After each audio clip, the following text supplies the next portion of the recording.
Welcome back, everyone, to Fun in the Locker Room. Sean Rankel, Liam Holloway, Truett Carstetter, as always, your three co-hosts guiding you through the galaxy of sports. We have a lot going on today. We didn't get to the show last week, so we have 2 weeks of football to recap, week 4 and week 5, so we got a lot of takes there. We're going to recap a bunch of the teams that we thought of, either made a lot of moves or, progressed up, regressed down in terms of the rankings and discuss where we think about the teams. We're about a quarter of the way in the season, so we'll give you guys our quarter season takes and predictions for the rest of the season. We're finally going to get to the Dame trade. We're a little bit behind on that, but we have a lot of great takes and a lot of boiling, sizzling hot takes for the NBA season, so you're not going to want to miss that. Make sure to stay tuned for the entirety of the episode. MLB playoffs. We got to recap all the wildcard series. We are fully into the divisional series for a lot of the series. I know the Rangers, Orioles just just finished, so we'll recap that. But you're not going to want to miss this. This is by far the best show on the East Coast and now the best show on the West Coast. So we're just kind of going to call ourselves the best show in the United States, if that's okay with you guys. As always, follow the Twitter, Fun the Locker Room. You're probably watching this from the YouTube, so just subscribe, hit the little bell, get the post notifications. You're not going to want to miss one of these episodes. But without further ado, let's get into our week 4 and 5 recaps. Sean, I want to hear what you got to say for the last 2 weeks. Yeah. We watched a performance last week, it's almost 2 weeks ago at this point, from the man, the myth, the legend, Zach Wilson on Sunday Night Football, when the entire football world, entire world in general, was all excited about Taylor Swift being at a football game. And who came out there and stole the show? Zach Wilson did. And they let him play, and he looked the best he ever did, and he made that game competitive. Nobody thought the Jets had a chance. Nobody did. And he did. He didn't give up. He had his best game as a New York Jet, and he followed it up with a great win against the Broncos. And the Jets are making the playoffs, and he is leading them to it. And all this talk about Aaron Rodgers being going to come back from injury, they're not going to need him because Zach Wilson's leading them all the way there. Okay, I'm going to let you respond to that first. Yeah, I totally agree with that take, Rank. I honestly thought, this was the first time Patrick Mahomes was ever outdueled on every facet of the game when it came to being a quarterback. Less turnovers, less touchdown, or Zach Wilson had less turnovers, more touchdown, more yards, more rushing yards. Dude looked electric out there. And to be honest, a couple of goals didn't go their way in crunch time, which I think really could have altered the game. Not going to speak too much on that. We saw what happened again this week when Kansas City played.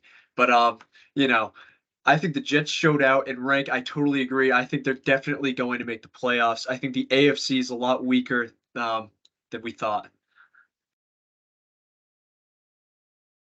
All right, I'm gonna play a little devil's advocate here. I think coming out and saying "man, myth, the legend" to start is crazy, but I understand what you're talking about. We all watched the game, and that was really inspiring and good for Zach Wilson, because I think a lot of people were just really sounded like there wasn't good chemistry going on in the locker room, and a lot of Jets legends were coming out and shitting on him. So definitely, like, from a fan perspective and a human perspective, you're excited to see this. In terms of making the playoffs, I don't know. I'm still a little skeptical. Obviously, we got to see some consistency. Zach Wilson had a great game, very efficient, against the defense that we're not going to sit here and say the Chiefs are the best defense in the league, but it's a defense that's gotten them to the playoffs. So you got to say that they're, put some respect there. So that shows a lot about the Jets being able to make this a 3-point game. I am a little wary on this run game in general. Dalvin Cook and Breece Hall for me just aren't really doing it too much. So I just need to see some consistency. If they can put together some games, obviously they won last week, and we can get into that. That was a great game, great storylines there. But that's just my take. I need to see a little bit more of a consistent run here. Teams are going to start respecting Zach Wilson, and it's going to open up the run game for Breece Hall. They took the training was off. I think that was a big thing. The first 2 games, they were babying him. He was making the check down throws. We saw him like 3rd and 17. He's doing a check down throw. Like, they let him throw it. Because you saw the confidence they had him in. At the end of the game, 3rd down, and he made a bad throw and he made an interception, but still the confidence allowed the young quarterback to throw the ball there was huge. And I think this is the week. Jets, Eagles this weekend. They have another great game against the Eagles. You got to start believing. Rank, I don't know. I think we're on the same page tonight. I totally agree. I think Brees Hall was ready week 1, and Salah didn't let him off the training wheels until just now. We averaged 12.7 yards per carry the first week of the season, and the second week of the season, they give him 4 carries. Yeah. I don't know. If you want to be competitive, you got to use your guys. Brees Hall has shown that ACL injury has done absolutely nothing to him. I really think that the run game is going to open up for them. I know they played the Broncos, but they looked really good against the Chiefs too. I mean, their schedule coming up, there's a lot of winnable games. I think they're definitely a playoff lock. I'm going to say rank. I will say one of the things that I thought was surprising for me, and I'm glad you brought up the Broncos game because, yeah, Brees Hall ran all over them, but it is the Broncos defense, which is not what we were expecting going into the season. But I do like how going into the season, I was like, okay, Garrett Wilson's great, and they're signing all these like washed up Packers players to please Aaron Rodgers, like who they're throwing the ball to. But between Lazard, Wilson, and Conklin, they're developing a pretty good trio of pass catchers. And, if we're going to help out Zach Wilson as much as we can, you can get him a running game and O-line, but he's also got to get guys that are open that can catch the ball. So, the pieces are there. The pieces are there. I will give you that. It'll be a great game this weekend. This defense is absolutely unreal too. Yeah. We don't need to talk on that too much because we already do. But as Deion Sanders would say, they have some dogs on that defense. They do. Facts. They do. That is a good D-line. Let's like briefly talk about the Jets Broncos game. First of all, we all know the storyline. Revenge game, baby. The Jets for really getting that win for Nathaniel Hackett. Fun fact. I mean, and listen, Liam, you like Sean Payton. I like Sean Payton. Sean, I'm sure you got some respect for Sean Payton. That quote, is not aging well. He was just saying how bad of a coaching job it is. And I like to point out the detail that he said he was saying how bad they're coached because they're so penalized. The Broncos, throughout the first 5 weeks of the season, are the most penalized team in the league. So, sorry, Sean Payton, but you had to eat your words there. And that was a great win for the Jets. Yeah, if you want to look at Sean Payton since having been in New Orleans versus Sean Payton since being in Denver, there's a little night and day difference. I think that talks about the different statures of the organizations themselves. The Broncos just seem to be going the wrong direction everywhere, in my opinion. But yeah, I don't know what happens on their end. Everybody thought their defense was going to be great this year and their offense was going to be revamped, and they've just shit the bed everywhere. Can we write them off right now? Truett, I know you weren't high on them, but Frank, you thought that they were going to be decent, right? Yeah, it's just they're in a no-win situation, and I think as much as you're going to criticize me for my take last year, Truett, they had to go out and get Sean Payton. You invest 2 first rounders plus all those years in Russell Wilson. You just have to try to get the most out of him, and he's not playing bad. Russ isn't playing bad. He's not having a great season, but he's not having a terrible season. Statistically wise, they've been in close games relatively. Other than the blowout, they've been in very close games. They need to keep going. Find a way to win these games, and they're not a great team, but can they get to 500 possibly? I agree and disagree. I think Russell Wilson is not having bad statistical games, but having watched Russell Wilson for many years, in clutch moments, he used to be very good and very high IQ, and we're just not seeing that anymore. And I kind of saw at the end of the Seattle days, he would just hold onto the ball for way too fucking long because he loves to. That's his thing, extending plays. That's his thing. And sometimes you got to throw it away instead of taking the sack. Not only has that carried over, but they were down less than a touchdown, maybe less than a field goal. Fumble return for a touchdown for the Jets as he's trying to scramble. He had an intentional grounding call in the end zone, which was a safety.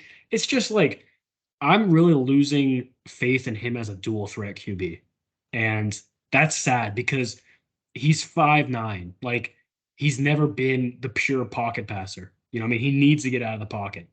That was his thing. That was what made him a great QB. He's a dual threat. He can scramble around until he finds, wide open Doug Baldwin somewhere. That was his thing. And I just don't trust him to do that anymore. Not that he can't still do it. I'm sure he can pull it out of his ass. I just can't trust him to do it in the clutch plays, especially this game. It was just incredibly unclutch, and that's not really who I'm used to seeing. They've been outscored in the fourth quarter every single game. I think their good is done. They don't get any does not get any easier for these guys on the schedule either. I feel like the Russell Wilson downfall shows two things. One, it shows the anomaly that Drew Brees was. The fact Yeah. that he was such a 5'9" quarterback and played for that well. And you hear it every single year. Every single draft season, like, oh yeah, this guy's too small, this guy's like not going to be quarterback, things like that. I've always thought it was like a bunch of BS.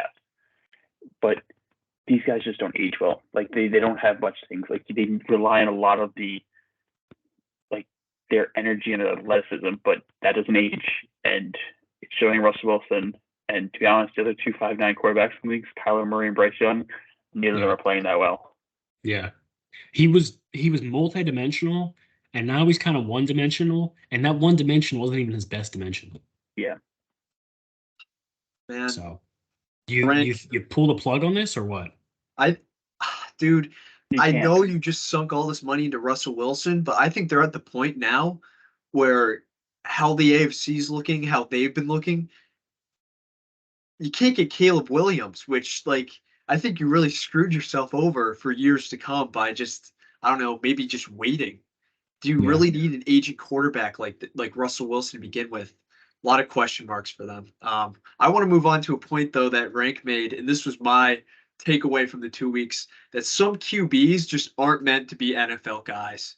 I watched the performance, and let me tell you, growing up in Connecticut, I was not a Patriots fan, and that made my life very hard. To see what my Saints did against them, I watched until I want to say like the end of the third quarter because the game was already over, probably like halfway through the second. But man, the Patriots are good as dead. Mac Jones, not an NFL quarterback.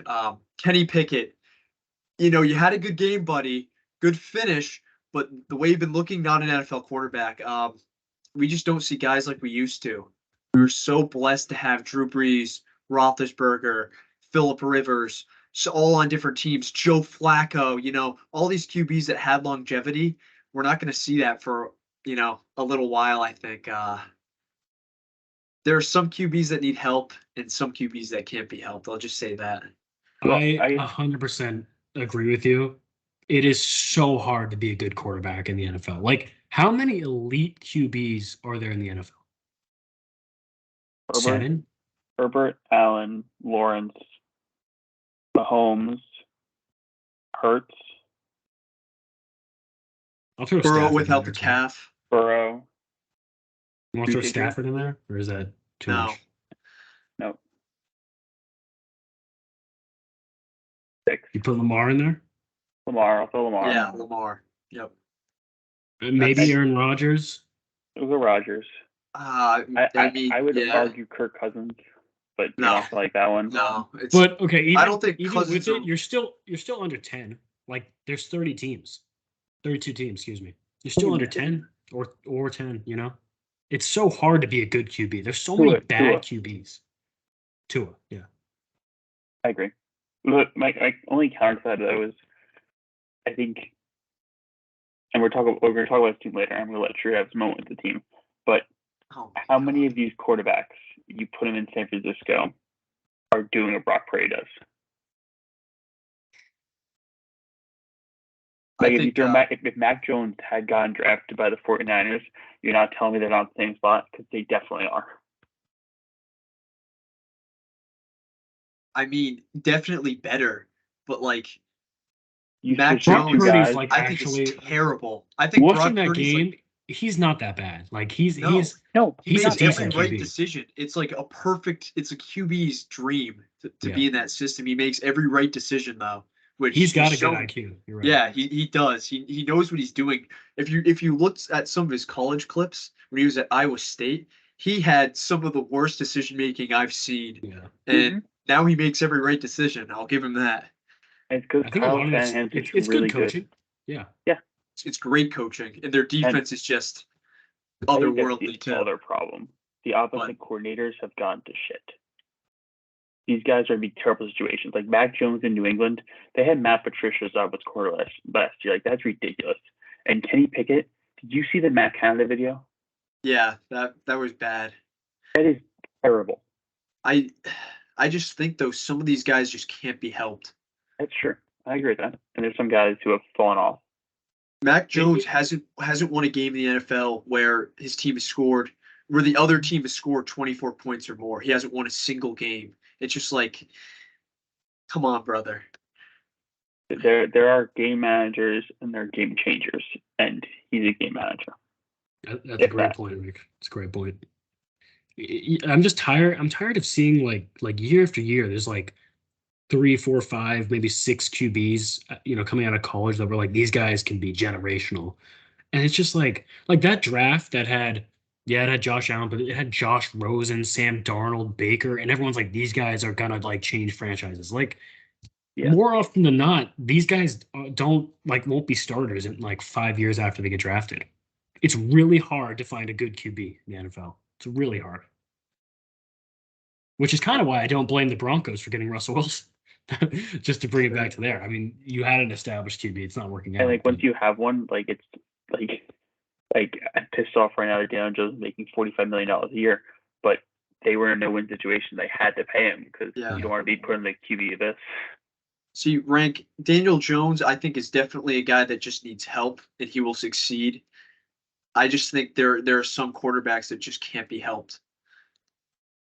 But would you have told me a year ago that Daniel Jones was the type of guy who needed help? You got a good offensive coordinator, got a good head coach in there, got on the right stuff. Well, dude, I think everybody around him has been underperforming immensely. Oh, yeah. So, yeah. But the way he played last year, I mean, he played incredible last year. It's great. So, Liam, do you have anything more on the Saints? No. We'll get to them later. Okay. But Patriots might be the worst team in the AFC too. Yeah, I think the Titans are better than them. They should not have beaten the Jets. I'll tell you that. The Pats got lucky that they caught Zach Wilson at a bad time. That won't happen again. That's not luck. That's pretty often. Let's talk about the Bears. No, true. What's your hot take? Oh, my hot take? Okay. Yeah, I want to get your hot take. Oh, I know why you want to see it. Is it hot? Dude, is it a hot take? It's no. It's not a hot take. It's a takeaway. Let's label it as a takeaway. Dude, this 49ers team is ridiculous. Like, I know, like, we know they're good. We've said they're good, but seeing them, like, yes, the Cowboys offense struggles, but they just destroyed. This is a really good Cowboys defense, and they just destroyed them. Sure, like, they're getting shorter field and everything, but they're just making them look silly. And to have it in blowout fashion, like, this team from top to bottom is flawless. Flawless, really. You can't name a hole in this team. You really can't. They're paying. I do want to put an asterisk. They're paying a shit ton of money. If you look at that, they have, like, in every position a top 5 paid player in every position, outside of maybe Purdy. But this team is ridiculously stacked. Rank, I'll give you one more. They're the best team in the NFL. Yeah. God, I hate them. I hate them so much. I hate them so much. I think we had a discussion. Rank, one more thing. You were right. Sam Darnold did play before week 8. You did call it. Exactly. I think 2 weeks ago we discussed, you guys were trying to tell me the Cowboys defense is better than the Niners. Did we say that? Yeah, you did. Did we say that? Mm-hmm. Are you sure? I don't remember that. Mm-hmm. Frank, when you're editing this video, go put in a receipt, like a little flashback thing. Oh, no, we don't need to do that. I will go do that. But they're just so good. Everything. Like, Kyle Shanahan is the smartest head coach of football. His ability to run this offense, to have Brock Purdy make 1-2 reads and get the ball out of his hands, is how every offense should be made. The playmakers on the offense side of the ball. And the defense, my God. They've had like 5 different defense coordinators in his time there. And they're all just step in there, run the defense. It's amazing. I don't have much more to say. This team is just ridiculous. And since the Giants are not being the team this year, I really hope that the Niners finally get their championship because, as you said, Truett, they don't have that big of a window because of the amount of money they're paying these guys. It's going to catch up to them. It's going to happen to them like the Rams. But you need to capitalize on this window right now. I'm going to be sick. On another note, we'll probably get to this, but I want to open up the discussion now. Is CMC the MVP this year for you guys? Because he is for me, hands down. That's a good question. If there was a year for him to do it, I feel like it's this year. Because not only has he been scoring touchdowns every single game and putting ridiculous stat lines, I don't think there's like a standout quarterback this year that can get it. Like maybe Tua would be somebody up there, but like Patrick Mahomes is having a great season. Joe Burrow's not having a great season. Herbert's not really having a great season. Neither is Lamar. Like if you start going through the quarterbacks, there's no standout guy. I think this is the type. This is the type of year where a non-quarterback could step through, and CMC is definitely taking a case. I think that's a great point, Rank. Because he's having an elite season, and we've seen quarterbacks have elite seasons. But you're right. It's by default a quarterback award, and there's not like a stand. Like people were saying Tua first few weeks, but that's kind of calmed down. He's projected CMC to get 1,700 yards and 24 touchdowns. I mean, if he like somehow, and he's not getting like a lot of yards. Some games like he's getting a shit ton of touchdowns. If he like gets like a game with like a lot of yards and he breaks 2,000 yards or something, like that's, yeah, I'd say he's a favorite. I'm curious actually. I'll let you go, Liam, if you got anything. I'm gonna look up the odds right now. I think he's third or fourth on the odds. Patrick Mahomes went to number one today. Yeah. He leads the league in yards, first downs, and he's tied for the most touchdowns. For rushers. He's got a case. He's they just haven't lost the regular season game with him there. So far and away, one of the best players in the NFL. It's insane. He has like just as many rushing touchdowns as Justin Herbert has passing touchdowns. Ooh. That's insane. That's insane. Another point, Rank, I see what you're saying because Brock Purdy, all he has to do is hand the ball to CMC and good things will happen. But still, in addition, I think that he's been one of the factors why they've looked absolutely unstoppable. He just capitalized on other teams' mistakes every time. If a throw's open, he'll take an 8-yard throw. Check down to CMC with 10 yards of space. Come on. I mean, it's just incredible. It really is crazy as it sounds, and I feel very, very, very weird saying this. It's similar to how like Tom Brady looks in the Patriots offense of the taking what's there and getting plays. Obviously, like Tom Brady's got the playoff factor, the it factor, all that stuff, but like just that type of offensive taking what's there and putting the ball in the playmaker's hands and let him do something. Yeah. I respect the fuck out of them, but they're God, I hate how good they are. Let me get you the top 6 MVP odds right now. I think it's gonna shock you. It shocked me. Can I guess? Yeah, go for it. Top 6. Mahomes, Tua is 1, Tua's 2, Purdy's 3, CMC 4. And I'm not sure 5, 6 is. So you have the first 2 correct, and then you have the order of Purdy.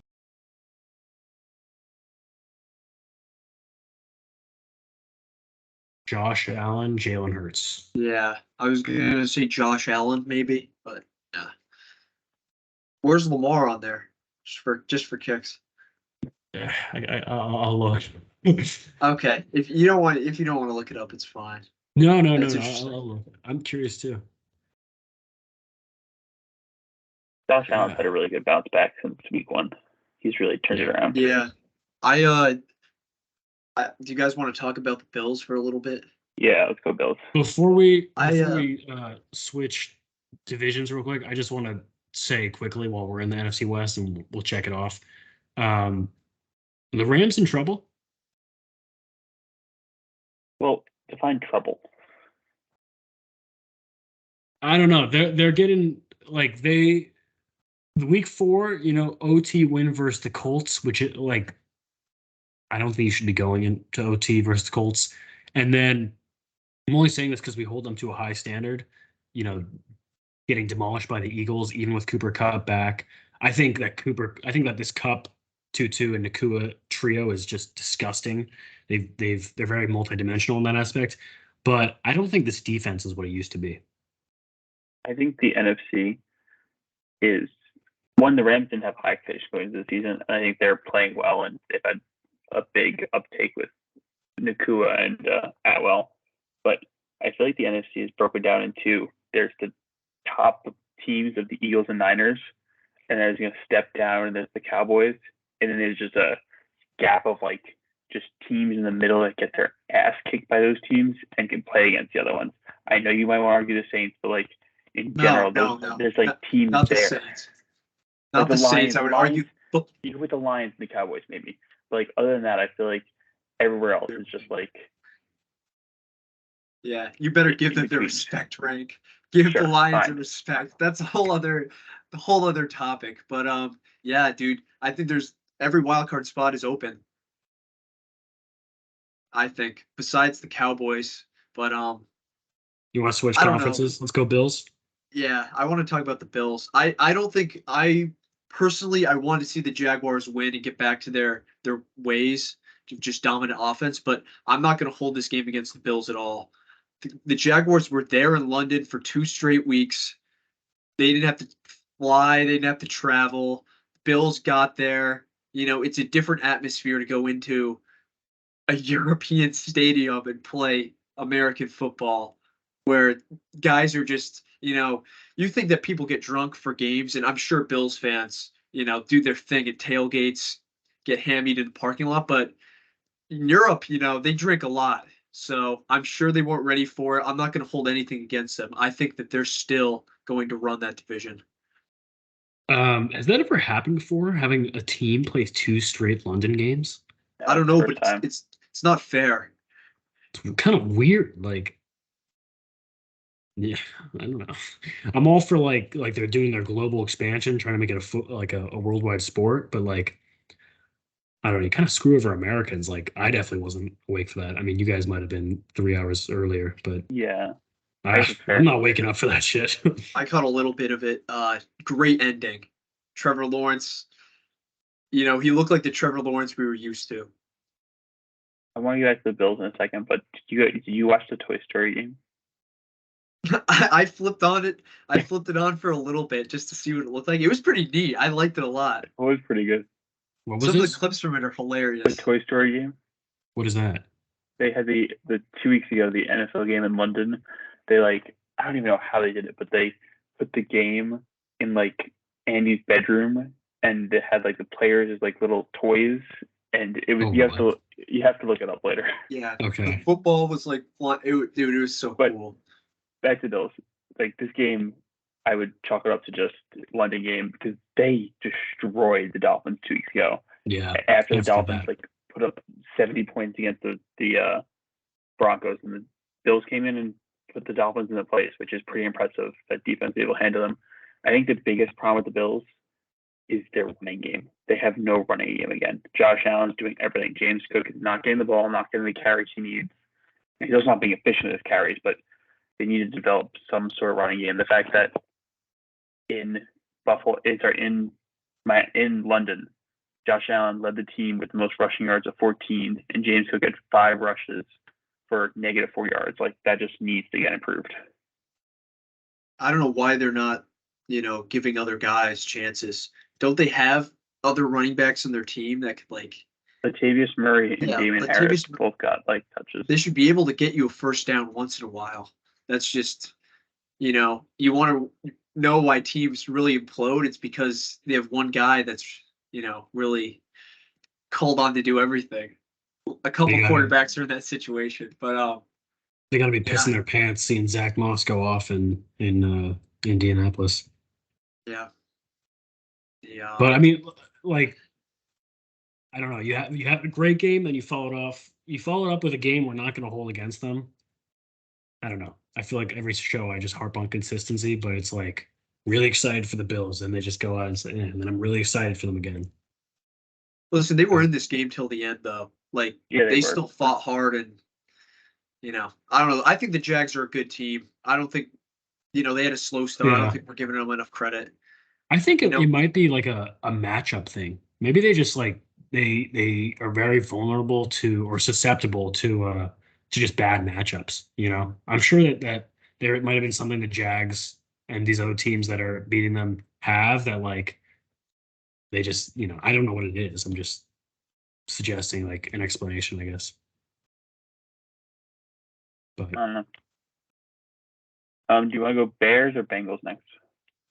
let's go Bears and rank. I know it's in the back of your mind. We got to talk about the game at some point. You tell me when you want to talk about. You know which game I'm talking about. Yeah, we'll get to that a little later. Okay, let's go Bears. Um, Two game. I mean, two games to talk about. The one versus the Broncos and the one Yeah. versus the Commanders. I'll let you guys start with that. So they had two games.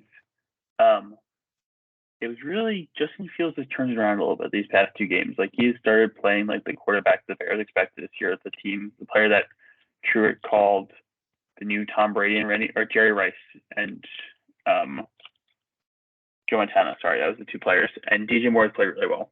But the Bears Broncos game, they fell apart. They fell apart at the end, allowed the Broncos to get back in the game. Wait, no. Did the Bears win the game or the Broncos win the game? No, that the was Broncos. the one where the Broncos came back. Yeah, The that Broncos was came sad. back. Yeah. So the Bears just fell apart. But in general, I think the Bears are playing a lot better football now. And it's kind of interesting to see. Dude, I think that first half versus the Broncos was probably Justin Fields' best half of his career. Like, Yeah. he was just like the decision making was incredible. There was like times when he was like, there was one touchdown, I think it was to Cole Kmet. He was just scrambling and then just like a little dink pass across his body into the end zone. I'm just like, where the hell is this coming from? And then I'm thinking to myself, all right, everyone's taking their own like shit on the Broncos. Like this doesn't mean anything. And then versus the Commanders, which like yeah, Liam Rank and I chose the Commanders. Whatever, whatever, Mister 6-0. We like that's a legit win. And DJ Moore, kind of salty that I benched him, but DJ Moore, like Rank was saying, this looks like this could be a legit QB wide receiver duo. And I don't know, like I'm still a little skeptical. I'm always gonna be skeptical if these teams can't do it for a while. But two games, I'm kind of with you, Rank. They might have turned something around. And they're letting Justin Fields run the ball. That's the big thing. They're letting him scramble and use his legs, and that's where he was most efficient last year. Yeah, I just want to I want to give the viewers some context. I know we haven't been, having shows every week like we said we were going to do, but we're going to get back on it. Yeah, I called this game. I not only said that the Bears would win, I said that they would, it was the Dick Butkus game. I want to use another double or nothing. You had to know it was coming. But 6-0, by the way. Just want to throw that out there. Undefeated. We'll try and keep it going. Rank, I'm dedicating this undefeated run to you. I think that you could learn a lot. So I'm dedicating it to you, buddy. Rank, could you imagine if we let him use another double or nothing and he'd be 7-0 by week 5? I just want to say that I have won the first 2 years, and Liam's just getting hot this year, and he's riding it all the way. Liam is sizzling hot right now. He is. This is an absurd run. This is a March Madness Cinderella run right here, which It is a hopefully, Cinderella like run. most Cinderella Yeah. runs, Did we dies. talk about Cinderella. did we talk about the week 4 one either? What was that one? If you guys will remind me what that one was. The week 4 Thursday night matchup. Rank, you want to talk about it or no? No. Oh, I'll talk about it. Fuck yeah. Let's go Lions, baby. I wasn't even really like I put the line I took the Lions, but I wasn't expecting it to be this easy. I thought it was going to come down to the wire, but they just made Jordan Love look a little silly, Yeah, I don't know. All I'm gonna say is it was just so obviously they had the dog in them. They've come out every game, they got dog. I think the Lions are for real, a for real NFL team. I might go as far as to say I think them or the Cowboys. It's not as close as we may think. I think the Lions might be a better team, but that's a whole other issue. Unless you guys want to talk about them for a little bit. No, it's okay. Well, when we finish the NFL segment, we'll go into our Thursday night football picks.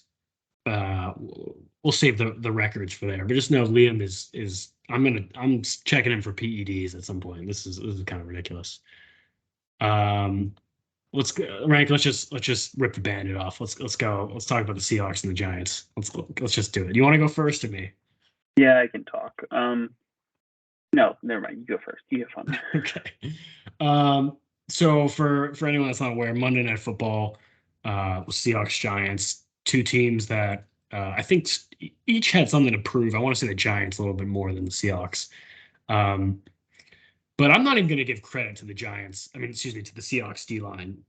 But 11 sacks is ridiculous. Like that, I think that says way more about the Giants O line, and it makes me honestly, Rank. I can't believe I'm saying this. It makes me feel bad for Daniel Jones because that wasn't his fault, man. That was unreal. He went back to snap the ball, and there was already a defender in his grill about to put two hands on him and shove him to the ground. It's ridiculous. And I'll let you talk about the Giants and their direction or maybe outlook for the rest of the season. I'll go a little bit more in on the Seahawks.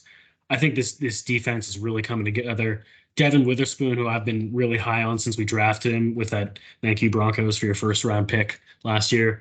I think him and Tariq Woolen are going to be a great cornerback duo in the future. Devin Witherspoon had that 97-yard pick six. Yeah, I mean, the offense didn't look good at first. Like, I'll give credit to the Giants defense. The offense was not looking that good, but they turned it around, getting it done. Very glad we had the week 5 bye because we are injury prone all over the place. Jamal Adams was making his debut, and that lasted all of like 30 seconds before he got a concussion. So we're a little banged up right now. We're playing the Bengals next week, but Sean, I think we should talk about the Brian Dable, interaction with Daniel Jones after the pick six. That didn't look very friendly. You guys, it feels weird saying this, and maybe the Giants have just beaten me down so many times that I'm just a pulp at this point. But you guys have been defending Daniel Jones this week, and I've been defending him for a long time. But these past 2 weeks have just shown all the problems that are with him. That pick six was terrible ball placement. You have the time in the pocket. You got to do something better with it. I know he got sacked 11 times, but who was breaking down? Darren Orlovsky on ESPN was breaking a whole video down about Daniel Jones. And the amount of times there was a free rusher coming at him on 4-man pressures is ridiculous. He needs to read his fucking defense and make the correct decisions. Like between the Dolphins game and the Seahawks game, 3 or 4 times, guys not even blocking 4-man rushes, just going right at him and hitting him. Like he needs to know. He needs to know when the pressure's coming, get the ball out of his hands quicker, and do something about it. This is ridiculous. Like I just hope we go 1-16 and we get Caleb Williams. That's like my hope at this point because Daniel Jones is a game manager and Caleb Williams is a game changer, and I want a freaking game changer on my football team now, and this is ridiculous. What's the name of the lineman that was blocking his team? Yeah, I want to talk about that. Then he shit on the fans. Yeah, I want to talk about that for a little bit. Evan Neal, is that correct? Yes. That guy, how the fuck is he still on the team? If I'm the GM, if I'm Dable, I'm cutting his ass as soon as he says that shit. Not only are you just a fat, you're not blocking anyone. You haven't blocked anyone all season, and you have the audacity to call the fans, say that they're flipping burgers and hot dogs. Are you absolutely kidding me? It's so disrespectful on so many levels. He shouldn't be in the NFL. That is disgusting. But poor Daniel Jones, man. Help the dude out. 11 sacks? It's just, God, where do they find these guys to block?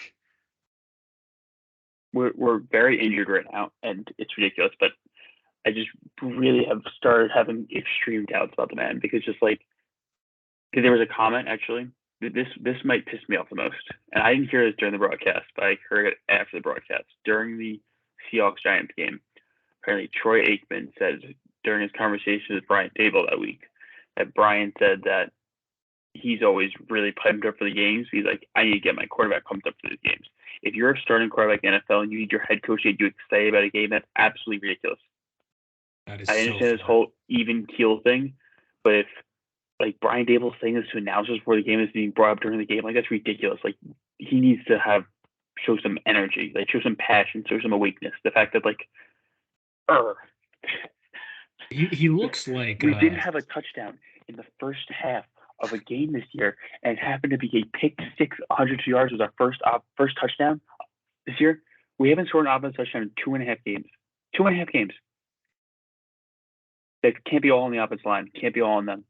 You need to throw a backbone. You know who's got more sacks? Sam Howell has been sacked more times, and the Redskins have won some games. Commanders, sorry. Hey, Rank, at least Saquon's coming back this week, right? Hopefully. Okay. Rank, I can't watch it. I was watching the Dolphins game, and I was like, it was the first time in my life, actually, I'm going to admit it, that I was rooting for my fantasy team over the Giants because I just knew we had no chance of winning that game, and I wanted Cheney to do well. Wow. Rank, so Rank, you you know have what? absolutely no faith, man. I hope you guys get Caleb Williams. You guys should just tank. And the fact that it's even worse because 4 out of our 6 first games of the season have all been prime time, and we have another prime time game against Bills this week, and we are 14-point underdogs, and Tyrod Taylor's probably going to start for us. It is just getting pummeled on national television. Pummeled. Rank, would it make you feel any better if I told you that the Giants haven't put up the least amount of points in the NFL? Or the Patriots. Yeah. Are they second? Yep. To last. Oh, well, God. if you ignore the Cardinals game, we probably put up like 3 points. I feel my heart does go out to you, Rank. It's just an easy stretch after this. After the Bills, we have like the Commanders and the Raiders and like the Jets maybe, but like still. Yeah. One thing you guys were telling me, NFC South is garbage. They just have a bunch of teams that play each other in there. Best division, only division in the NFL with 3 winning teams in the entire division. And so a winless team. Right. And a winless team. Just want to throw that out there. Winless. I don't know. Looking better than the NFC Beast, huh? That's all I'm gonna say. All right. Let's knock off some of these teams. Let's do our 3-minute shitting on the Vikings. Yeah, baby. What have I been telling you guys all along? I get fired up about it every week because honestly, it makes me really happy. It makes me really happy. That was bullshit that went against Carolina. That was so bullshit. Yeah. They played terrible. Kirk Cousins, I don't know what it is. I saw someone write an apology to him on Twitter. I was like, dude, every primetime game, he shits his pants. He pees himself every time the bright lights come on. He's not a big game player. Chiefs game, I will admit, it wasn't a very fun game at all. I think it could have gone either way. There are some questionable calls in this one as well for the Chiefs, which we'll get to. But still, the Vikings they've shown this year that it all evens out. They win all these games by 1 score last year. Very lucky. Kirk Cousins has the best wide receiver in the league. But now without him, oh man, they got the Bears. They have the Bears coming up on Sunday. It's gonna be a close game. It's gonna be a tough game. Yeah, so Justin Jefferson out for 4 weeks or more. That's gonna be a problem. And he's not really hurt, is he? He's just like, I don't know. He's probably not playing against you. Pay me a little bit if we're gonna be this ass. Like why? Okay. This is my problem with your Vikings take, Liam. Out of every single player on this Vikings team, Kirk Cousins is the least of the problems. The least of the problems. Alexander Madison is a bum. The defense sucks. And Jefferson's been hurt. It's not on Kirk Cousins. It just sometimes, Rank, it comes down to like how you can win games. Last year, he had it in every game. Yeah. This year, he doesn't. He has none of it. Clutch time He had situations. some of it. But like, why Kirk Cousins? Dude, he's got the best wide receiver in the NFL. He's got an amazing number 2 and number 3 who've really shown up for him. They have an incredible tight end. Already took him. You don't have to hype up Jordan Addison anymore right now. Incredible tight end. No question. Top Do have a good tight end. Top 2, top 3. Their defense isn't there, but he hasn't put up more than 28 points with this team. They've won one game against the Panthers, who are winless. I don't know. I knew they weren't going to be good. I knew they were going to come back down to earth, but I didn't expect this. So I'm just overjoyed, to be honest. Yeah, I'm just gonna echo all that. I don't know, man. I don't know. I think Liam's right. It evens out. They were doing the complete opposite shit last season. Everything went their way last year. Everything went their way. Calls, decisions, lucky bounces. Everything went their way. And to be honest, they could easily be winless right now if Bryce Young didn't fumble so poorly. Literally the worst fumble he could have done. He was running out of the pocket and just basically passed it to the lineman mid-stride. It was ridiculous. I don't know, Rank. They are terrible. Terrible team. They do suck. But Kirk Cousins isn't the problem. That's my problem. Like they have gone back to earth and they haven't been able to finish these close games. But Kirk Cousins isn't the fucking problem. There's plenty of teams that are going to trade from the offseason. Cam Akers was such an L of a trade. They still have no running game. Dude, everything they do, oh man, it's awesome. It's awesome to watch. It's going to be a rough stretch for Jefferson. Justin Jefferson gets out of Minnesota after they trade Kirk Cousins. You know where he's going. Going. Who dat, baby? All right. Let's go to the Raiders, who put up a great game last night. Pretty rare, great game, but do we really need to talk about these guys? Do we need to talk about these guys? All right, fuck me. I was inspiring, man. I want to see the Raiders do well. I have no reason to not. Hey, Marcus Peters played great. Vintage Marcus Peters. That's all I'm going to say. Bengals. Bengals time. The Bengals. Joe Burrow looked the best he did this week. He played so well. He was making throws that pre-calf injury Joe Burrow was making, and the Bengals are back. The Bengals are going to go on a ridiculous tear. The Ravens had their opportunity to open the gap in this division, and they didn't. Lamar Jackson sucks. And because Joe Burrow and the Bengals are for real now. Jamar Chase had an amazing game, set many records, and the Bengals defense isn't that great. Offensive line's terrible, but Joe Burrow is going to find a way to win games finally again. This is so good. So excited. Let's go Bengals. Right, they played the Cardinals. I was gonna wait for someone to say it. Rank, all I'm going to say is the Giants put up 31 against the Cardinals and won. Daniel Jones looked like Zeus out there against the Cardinals. Dak Prescott looking at the Cardinals. And look at what happened. Joey Burrow. I mean, dude plays the Niners and the Bills coming up, plays the Ravens again. We'll see what happens. I just think you play against a team that, maybe puts 2 guys on Jamar Chase. It looks a lot closer than a 2-score game. That's all I'm going to say. I don't know about that. I think we can. I want to see the Bengals win some games against good teams before we say that they're back. This is I'm going to take this time to do my weekly what the fuck about Joe Mixon. Like, it's just not really just train true because I don't think you recognized it until me and Liam brought it up a couple shows ago of how just painfully average Joe Mixon is. I know. I was the last to get on that wave. I was like, I've always heard Joe Mixon's good. I don't watch every Bengals game, but I've always heard he's a good running back.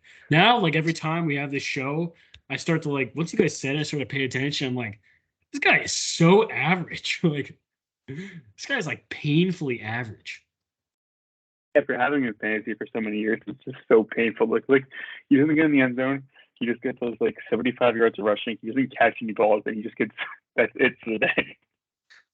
He'll get his 15 points and go. His 11 points. If he gets 11, you're a little upset, but 15 points ever. I don't know. I just don't think the Bengals are really all that, to be honest. But I think they win the division. I think they can win that division because I don't think the Steelers are all that.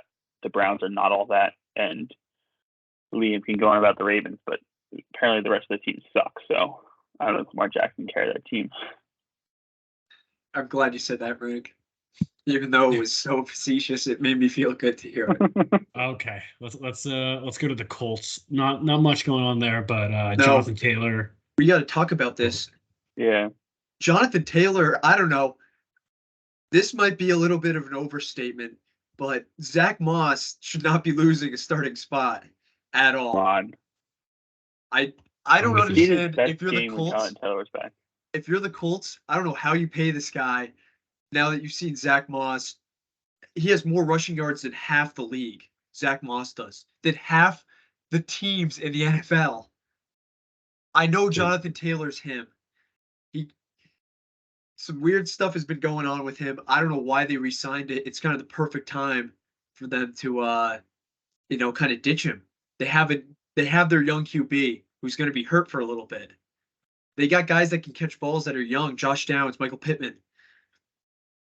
I think, you sell off Jonathan Taylor, start that rebuild, because you're really in a position to contend like in a couple of years, I think, if you're the Colts, if you do that. But we'll see what happens with them. Another big running back deal. What do we guys think about that? Dude, and now Zach Moss is like, I want some money too. Yeah. Like, fuck. I don't know. I don't know what you do here. Why did because Jonathan Taylor wanted out. What happened that led to a resolution? I have no clue. This has been a strange situation. Going from the owner literally telling him that if he died, nobody would care about him. Yeah. Being re-signed for as much money. Like this when I saw the notification he got signed, I think I was the most shocked I've been his entire NFL season. Money does talk, I guess, dude. I don't know. I want to know why too. The Colts have been winning without him. And Yeah. that kind of hurts a little bit if you're supposedly, the man. But they gave him a lot of money. I know. It's why it's weird. If I were the Colts, I wouldn't have done it. I would have said, Anything, you let's trade him and let someone else pay him that much money. Yeah, exactly. Because it's not like the NBA. Don't they? If they trade him, they still got to pay some of that money, right? Yeah. I don't know. Dude, I mean, NFL's funny money, I think. I don't know. You can mess around with it a lot. But other Colts news. Gardner Minshew mania. He's a dog. He played so well, and the offense has Anthony Richardson's got the running ability, and he's raw, and he's going to be a great quarterback in the future. But Gardner Minshew right now, his passing ability is just. Some guys are meant for the NFL, and some guys aren't. Baker Mayfield and Gardner Minshew are guys that are made to have jobs in the NFL. I'll totally agree. I really like that take. Totally agree with that, Rank. Him in the locker room got me fired up. He was like, his locker room speech post win. Whew. Would have ran through a brick wall for us, man. What's up with Anthony Richardson? Is he just getting hurt every game? Like Gardner Minshew's played all 5 games. Yeah. Slide.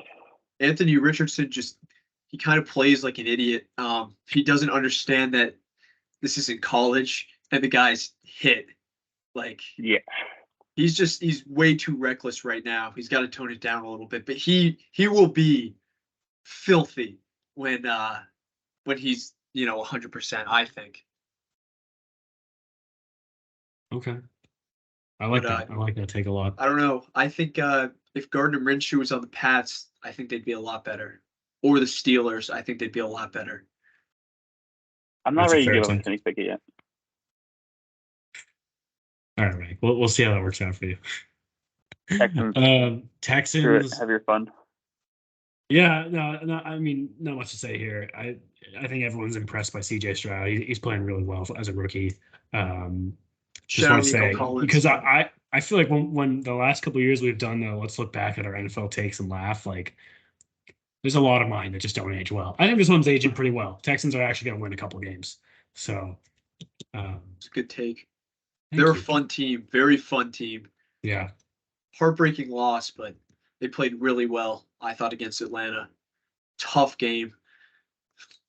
Atlanta, I think, is very underrated. Their defense has shown they can, hang in games. AJ Terrell, dude, is a monster. Yeah.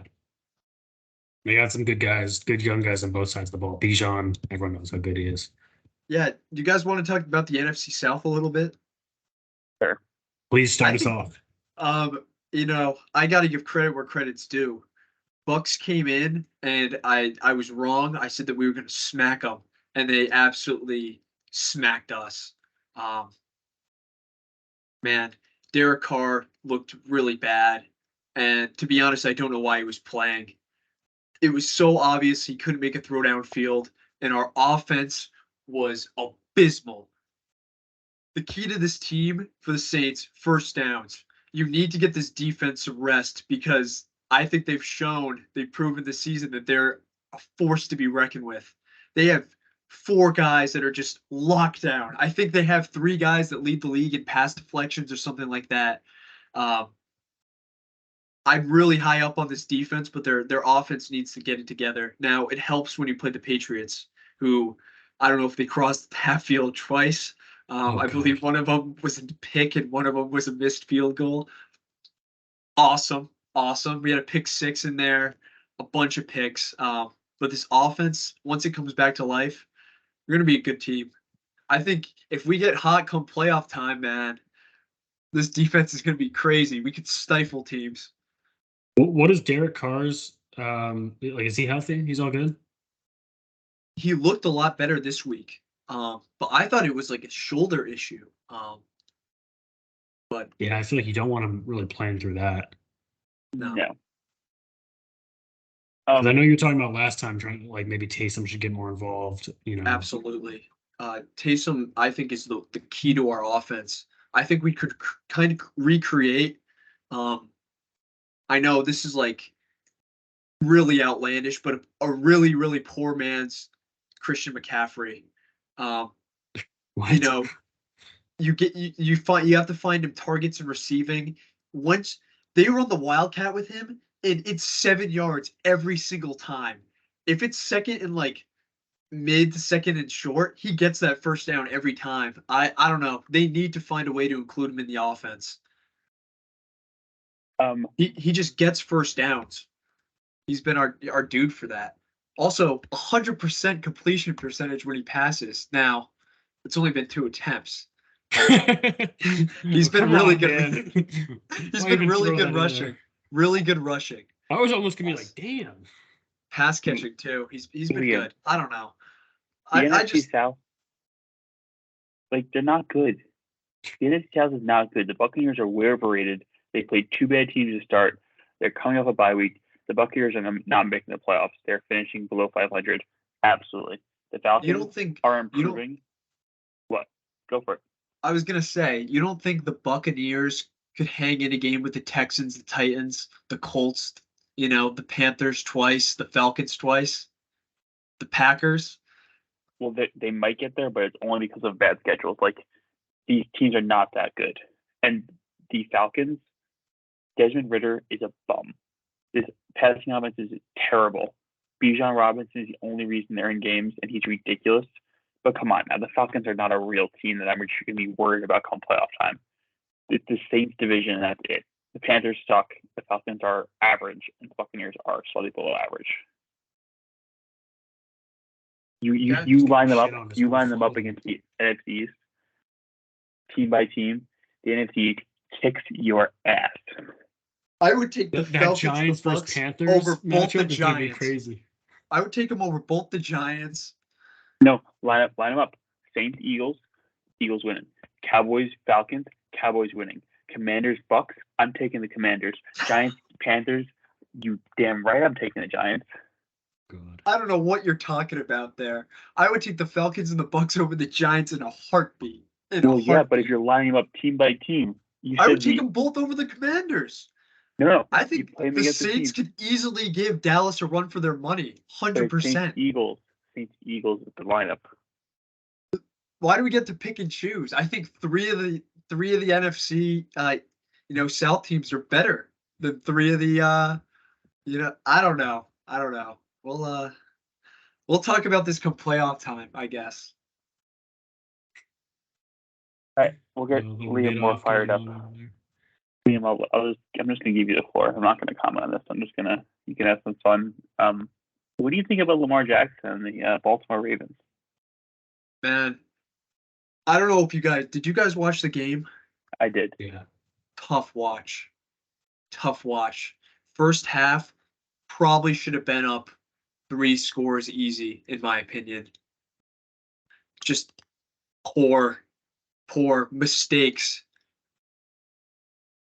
I don't know. I saw a couple passes that you can't really throw them better than you can. Hit guys in the hands, right in the chest, dropping touchdown passes. I thought, the run game was bad. You knew it wasn't going to be good. Offensive line did not do a good job. TJ Watt just took over the game. He's crazy. Yeah, but Lamar had a bad play. I'll give you that, Rank. His defense gave him a gift, which is why we'll come back to the whole team in a second. But it's why I think they're going to be decent this season, to kind of a force to reckon with, similar to the Saints almost. How does it always come back to the Saints? I think they're going to be okay. Bad game. They lost this game on poor decisions. Truett harps on consistency. They need to be more consistent all around the board. Can't be throwing picks in clutch time, but also if you're getting catches to put you up 2 scores that hit you in the chest, hit you in the hands, you can't drop them. You can't. Especially when this defense has been top notch. All around need to improve. The offense just needs to improve. Shout out Nelson Aguilar. That's all I gotta say, dude. That was bad. You guys, it just right in the hands.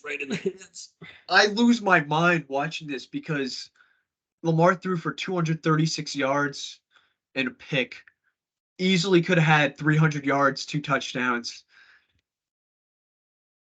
It's out of his control. If it's not going to Mark Andrews, it's like you have a greater chance it won't be a catch than not. And he's under pressure. He's under pressure every time he snaps the ball. Every single time. Based on Pro Football Focus's offensive lineman grades, just for your clarification, Liam, the Ravens rank as the 4th best offensive line in football. You want to know why? It's probably because they're not giving up sacks. Because Lamar doesn't get sacked. Lamar doesn't get sacked. That doesn't mean he's not under pressure. The only thing I'm going to say is, for some reason, you make all these excuses for Lamar Jackson, but you don't make these excuses for other quarterbacks. Why him? I said Daniel Jones would be. What about Joe Burrow? Joe Burrow doesn't get your sympathy. Joe Burrow's got Jamar Chase. Joe Burrow's got Joe Mixon, T. Higgins. He's got weapons around him. Daniel Jones and Lamar don't have any help. Excuse me, Mark Andrews. Excuse me. Exactly. You really don't like Mark Andrews. Mark Andrews is the 2nd best tight end in football. All I'm saying is, Rank, Travis Kelce hasn't been the man this year that he usually is. George Kittle's looked good because he's had, 2 really good games. Tight ends aren't really, they're not game breakers anymore. Mark Andrews is. You need a wide receiver, and more importantly, you need a running back. If Lamar once again, almost led the team in yards, he was 3 behind Gus Edwards, who had an average of 4 yards on 12 carries. Justice Hill averaged 4.6. I don't know. You might as well just put Lamar on the depth chart as RB1 too. He's literally the primary for both positions. If he could pass to himself, he would. He would. Let's keep it a buck. Do you guys have anything on the Steelers? This is a good. We know how good TJ Watt is, but I think it's always Rank. You were defending Kenny Pickett. Let's hear it. Matt Canada needs to be fired. Yeah, Kenny Pickett audible that play at the end of the game, and Matt Canada was pissed. Kenny Pickett's like he's shown flashes. He's young. He makes mistakes, but he's shown flashes, and they just need an offensive coordinator. That's all I'm gonna say. Does that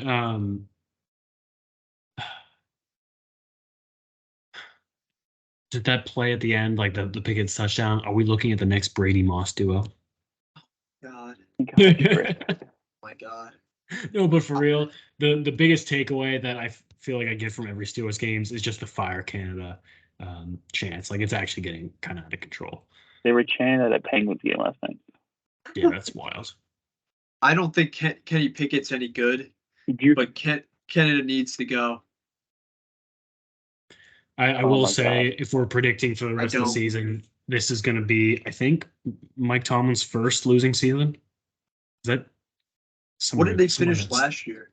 Did they tie and go 8-1? Because I remember it was like it wasn't a winning season, but it wasn't a losing season. They might have tied. I think they went. Can I share a video? Please do. What's up? Okay. Here we go. This is. I heard this today, and this made my day. So for background, Snoop Dogg had an opinion on Matt Canada. God, that's never good. Wait, why is my computer freezing? All right, you guys continue. I'm going to try to come back to this later. All right, let's take this time to put Liam on a pedestal because we're reaching the Thursday Night Football segment. Liam is sizzling hot at 6-0. It's a little scary. I almost meant to lead the show with that fact. In 5 weeks, he's used his double or nothing correctly. He's predicted every game correct. If for everyone that's watching, I would love, and I'll find this stat maybe soon. If you took $10 and used it on everyone's picks, and then used the winnings, so you just compounded it, I would love to see how much money you'd be up. So we're gonna put. We got 2 money lines in there too. Liam, could you change your change your Zoom name to Liam Holloway, financial advisor? Because you might as well just be telling people this is where you invest your money. Rank, on the other hand, is having a bit of a Super Bowl hangover. 1-4. It's been on the wrong side of a couple upsets here. I'm doing okay at 3-2. I'm really just kind of trying to get myself in second place, maybe challenge the big dog. We got Thursday night this week, Broncos at Chiefs, 10.5 for the Chiefs at home in Arrowhead. I don't know if there's a lot to unpack here. It's a really bad team versus we know is going to be a good team, even though they haven't showed it exactly. Can they be 11-point favorites? I'm going to open it to our champ right now. Liam, what do you have? I think there's some games where it's just stupid. Vegas wants you to be, too smart. They want 10.5 is a big line. Who covers that? I'm taking the Chiefs to cover. Broncos have looked terrible on every facet of the game, especially defense. Travis Kelce hasn't had a statement game this season. Pat Mahomes got outdueled by Zach Wilson. This is the game where the Chiefs come alive and just absolutely hammer the Broncos. I'm taking Chiefs cover 10.5. Easy. Push that bad boy up. 17, 18, 19, 20 points. Push it up. I think a lot of the Thursday night games, or when we do the Monday night, it's just prime time in general. You really gotta there's a lot to unpack. It's pretty complex. This seems pretty cut in your eye. I mean, the bad teams have been beating the shit out of the Broncos. There's, if the Dolphins can win by 50, the Chiefs should be able to at least win by 10.5. I feel like historically when we do this segment, I've never liked lines that big. It just goes against my nature, especially as a former poor gambler. I'm going to go with Chiefs here. This just seems like a no-brainer to me. I don't think this is a Vegas trap at all. It might be close through the first half. I think third quarter Chiefs are going to blow it out of the water. Mr. 1-4, what do you think? Oh, that was so mean. Use your double or nothing rank. You should. You actually should. This could get you back in it. Did you make your pick? Oh, yeah. Oh, yeah. Who would you pick? You know who I picked? I picked the Chiefs. Okay. Easy Chiefs cover. Oh. You're right. And you're not an AFC Western, AFC West guy. I also went Chiefs. Do you know if the Broncos typically play the Chiefs well? What was the question? As a former bettor, did the Broncos typically play the Chiefs tight? Oh my God, that's what you resort to now? Dude, if you're asking me for advice, I probably went like 2-700 in my betting career. To be serious though, it is a divisional game. It's gonna mean a little bit more, but you can't actually trust this team. I know 10.5's a lot. It's scary. 10.5's a scary line to cover. I'm taking the Broncos to cover. Oh my God. Take them to win at least. Take them to win. Yeah, you might as well, right? No, they're not going to win this game. We're being strategic. You know, rank, I respect it. I respect the pick a lot. I don't think it's going to happen, but I respect this pick. Well, why? He needs to get back in. This is. Rank, how much of that pick is that you just wanted to fade Liam and get back in this? Do you actually believe that? I need to fade Liam and get back in this, so that's definitely a big thing. It's a good strat. I don't think the Chiefs have him look like unbeatable. Like 10.5 is a big line for them. If Travis Kelce's like little heart can play, like who knows? I'm telling you, Mahomes has thrown over for 300 yards one time, 305. This is the game, I think. If it's gonna be a game where he goes off, it's against the Broncos. Cool. But rank, I totally respect you picking the fade. Sometimes you got to do it. Trust me, I've been there. Yeah, it worked last year. I think every show was the fade rank show for you. I went on a little bit of a run, if you guys remember correctly. I do. Deep dog audio before we go to NBA. Yeah. I'm not sharing the video, but I'm just going to play the sound. Pittsburgh Steelers need a new fucking offensive coordinator. This guy sucks. Coach Tomlin, this is Snoop Dogg, man. Fire that motherfucker and get us a real offensive coordinator. That's awesome. Dude, it's bad. That's awesome. That's like your super fan right there. All right. That's dope. National Basketball Association. We have approached Media Day. We are in preseason now. Couple little storylines are, you're seeing some highlights and everything, but we're not really in the season yet. So we don't need to talk about highlights, unless you want to talk about the Chet versus Wemby beef, which I'm really downplaying. But we do got to talk about one of the biggest blockbuster trades in a minute, biggest of the summer by far. We had Damian Lillard, the king of don't run from the grind, as I'm sure Liam's going to bring up at some point, got traded to the Milwaukee Bucks, pairing him alongside Giannis Antetokounmpo, two-time MVP. We're going to look at the final results of the trade because, as Rank, I'm sure, is very happy about, Drew Holiday did get flipped from the Blazers to the Celtics. So full details of the trade. We have Bucks got Damian Lillard, Suns got Nurkic, Grayson Allen, Nasir Little, Keon Johnson. Celtics got Drew Holiday, and Blazers, and that's my first question I'm going to ask you guys, is was this haul big enough? They got Robert Williams, Malcolm Brogdon, DeAndre Ayton, Tumani Kamara, no idea who the hell that is.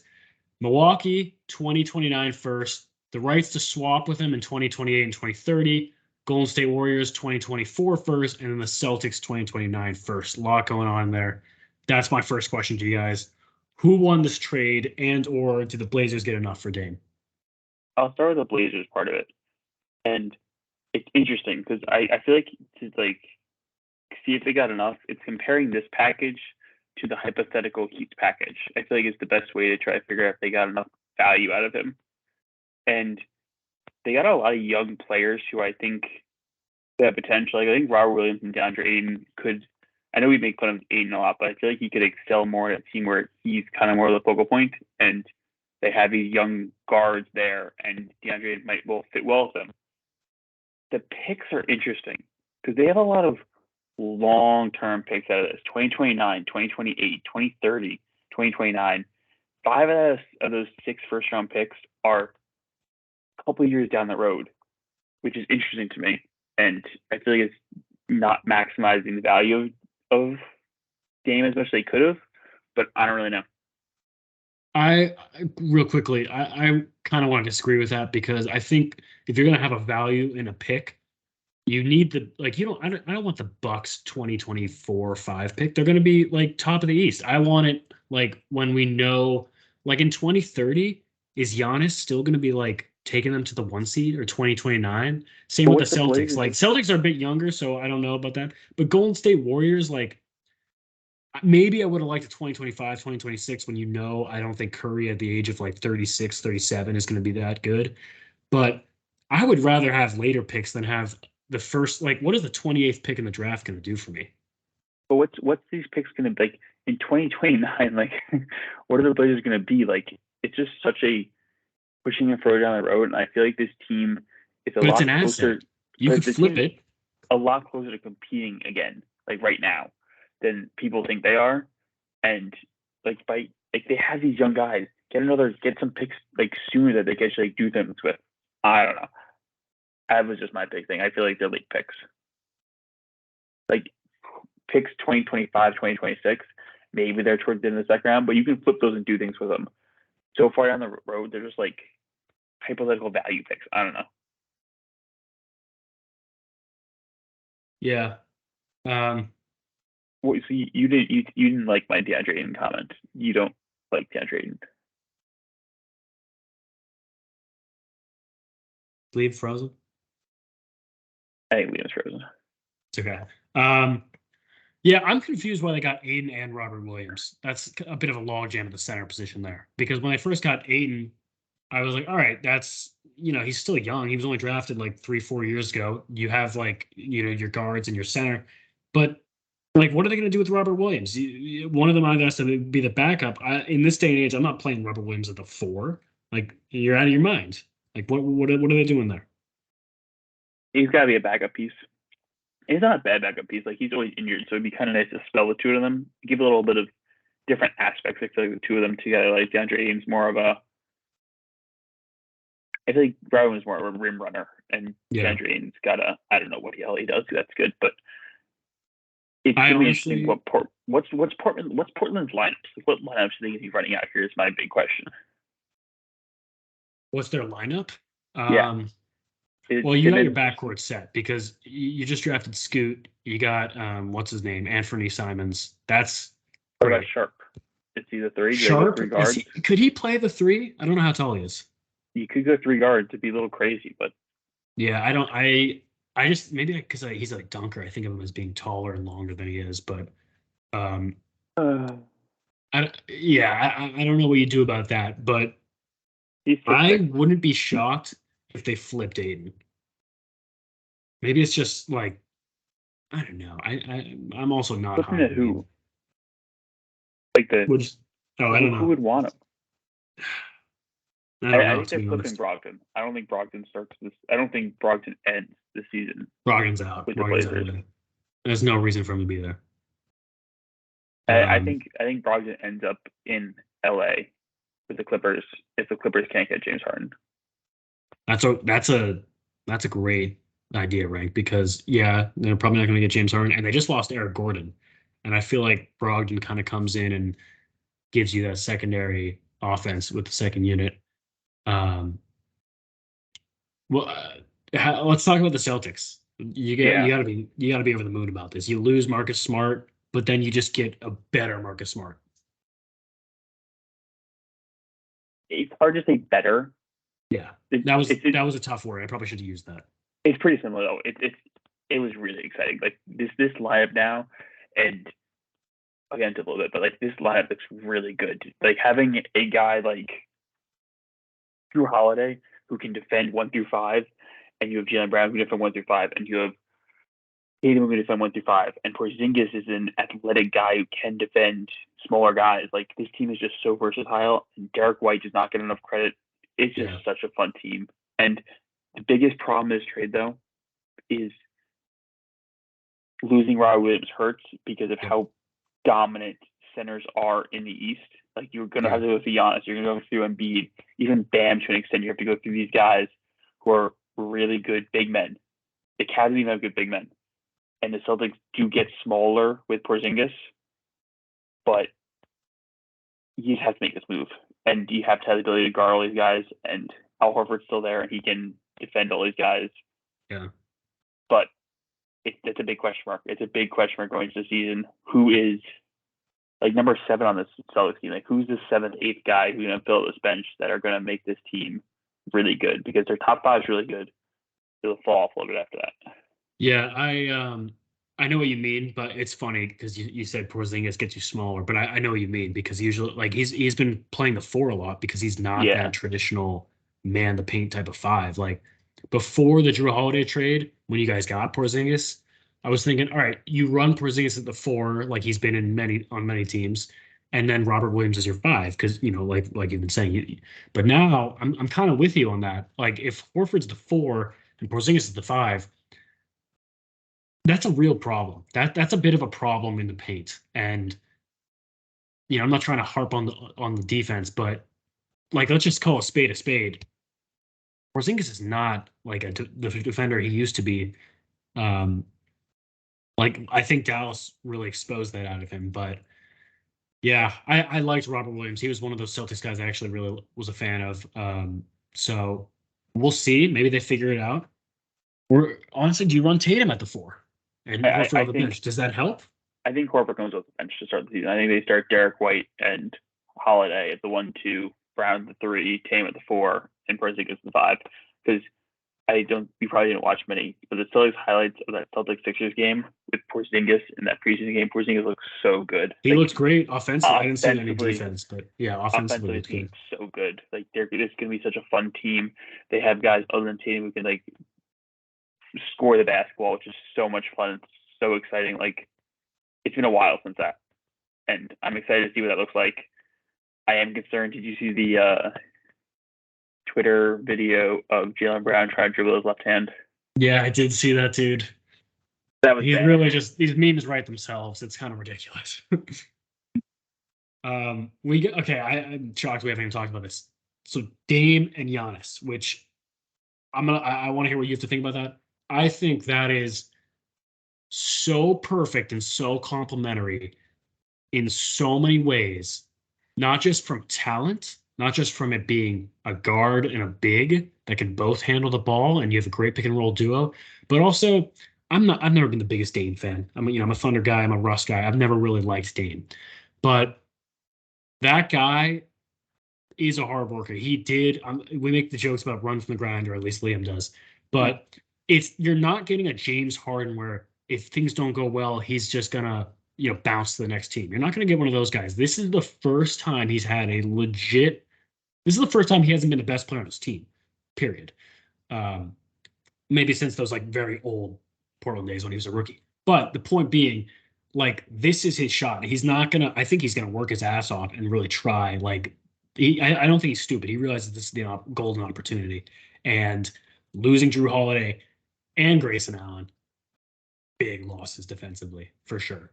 But with Giannis, like, kind of like giving you some doubt, like, does he want to stay in Milwaukee? Which I didn't really buy into that, but clearly ownership did, and they probably know better than us. And they went out and got Dame right before. I want to hand it off to you. Sorry, I'm talking a lot, but I don't know if you saw it. The reports came out that they did not consult Giannis on this trade at all. Yeah, I was shocked by that. I think the biggest thing this trade does, and trying to speak as an unbiased, not a Celtics fan in this aspect, because it's kind of scary. Yeah. But I feel like Giannis' biggest problem has always been he's trying to be a ball handler. And he's not a ball handler. He's a center. He's a center. Like, we just put it as a power forward center.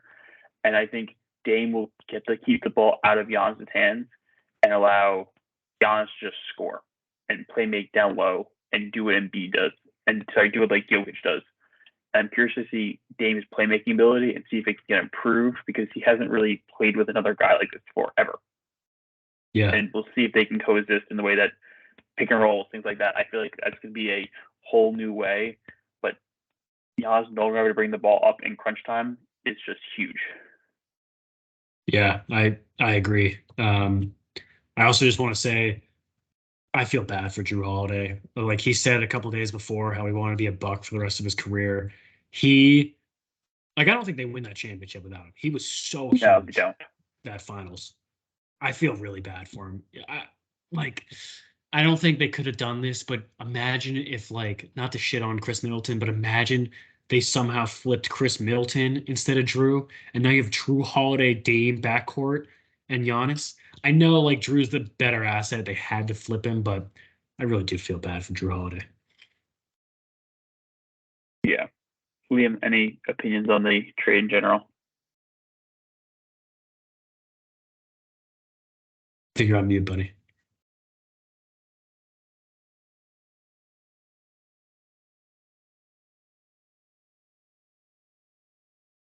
No, nothing.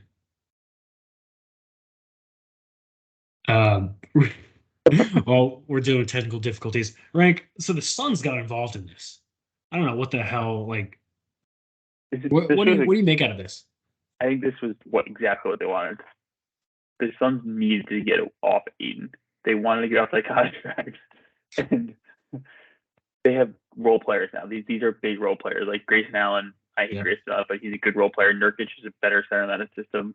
Nasir Little, Keon Johnson, these guys can complement and play meaningful minutes for the Suns team. And it's taking one guy and making him many, and that's kind of what the Suns needed. Yeah, I've never been super high on Nurkic.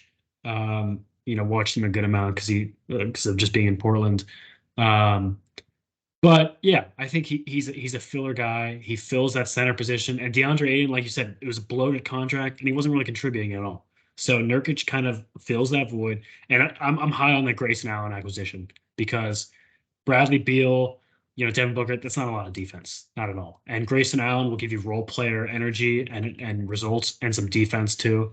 I don't think this changes that much for the Suns. I think the concerns we had before are still kind of there, but I think it's a plus for them. Right? Yeah, I agree. I think it's a plus in general.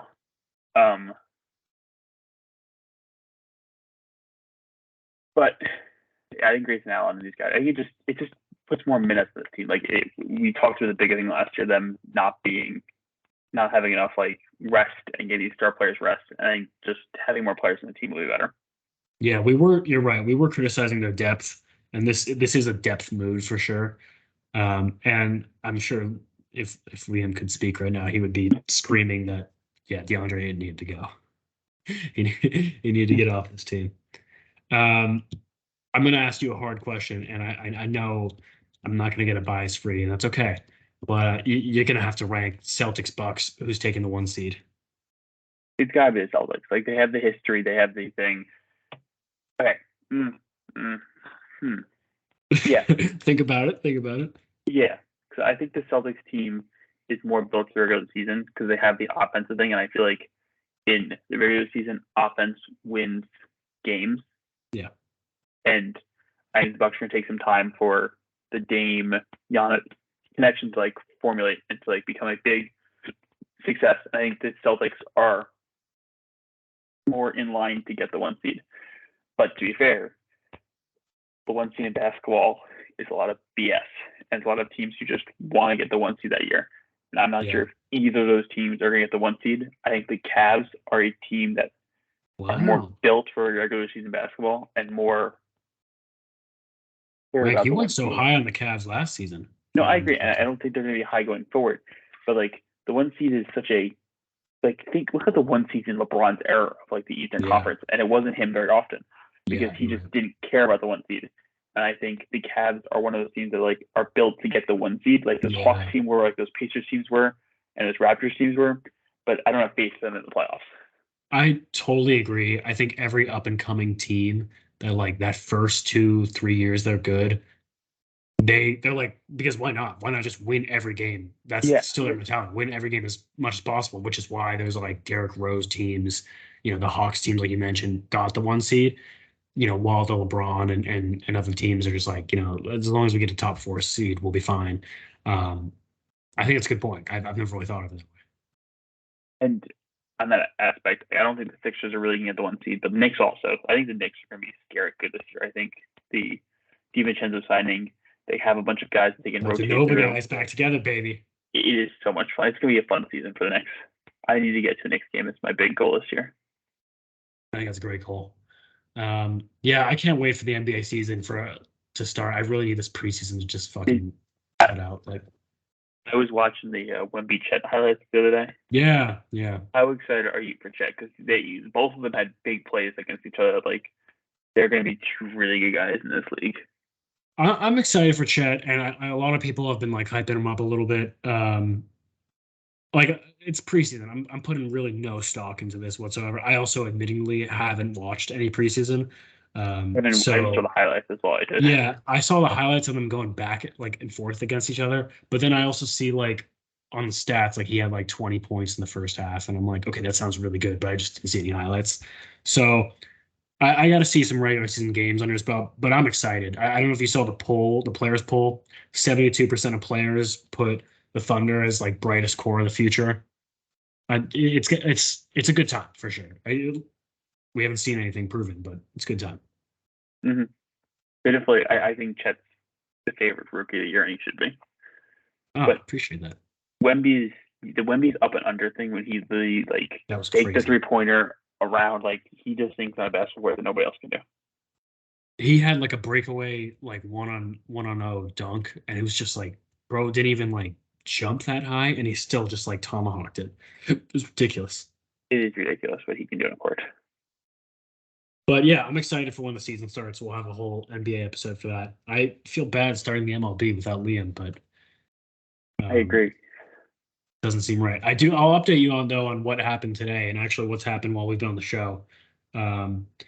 So we know the Rangers won, swept the Orioles. We can get into that a little bit.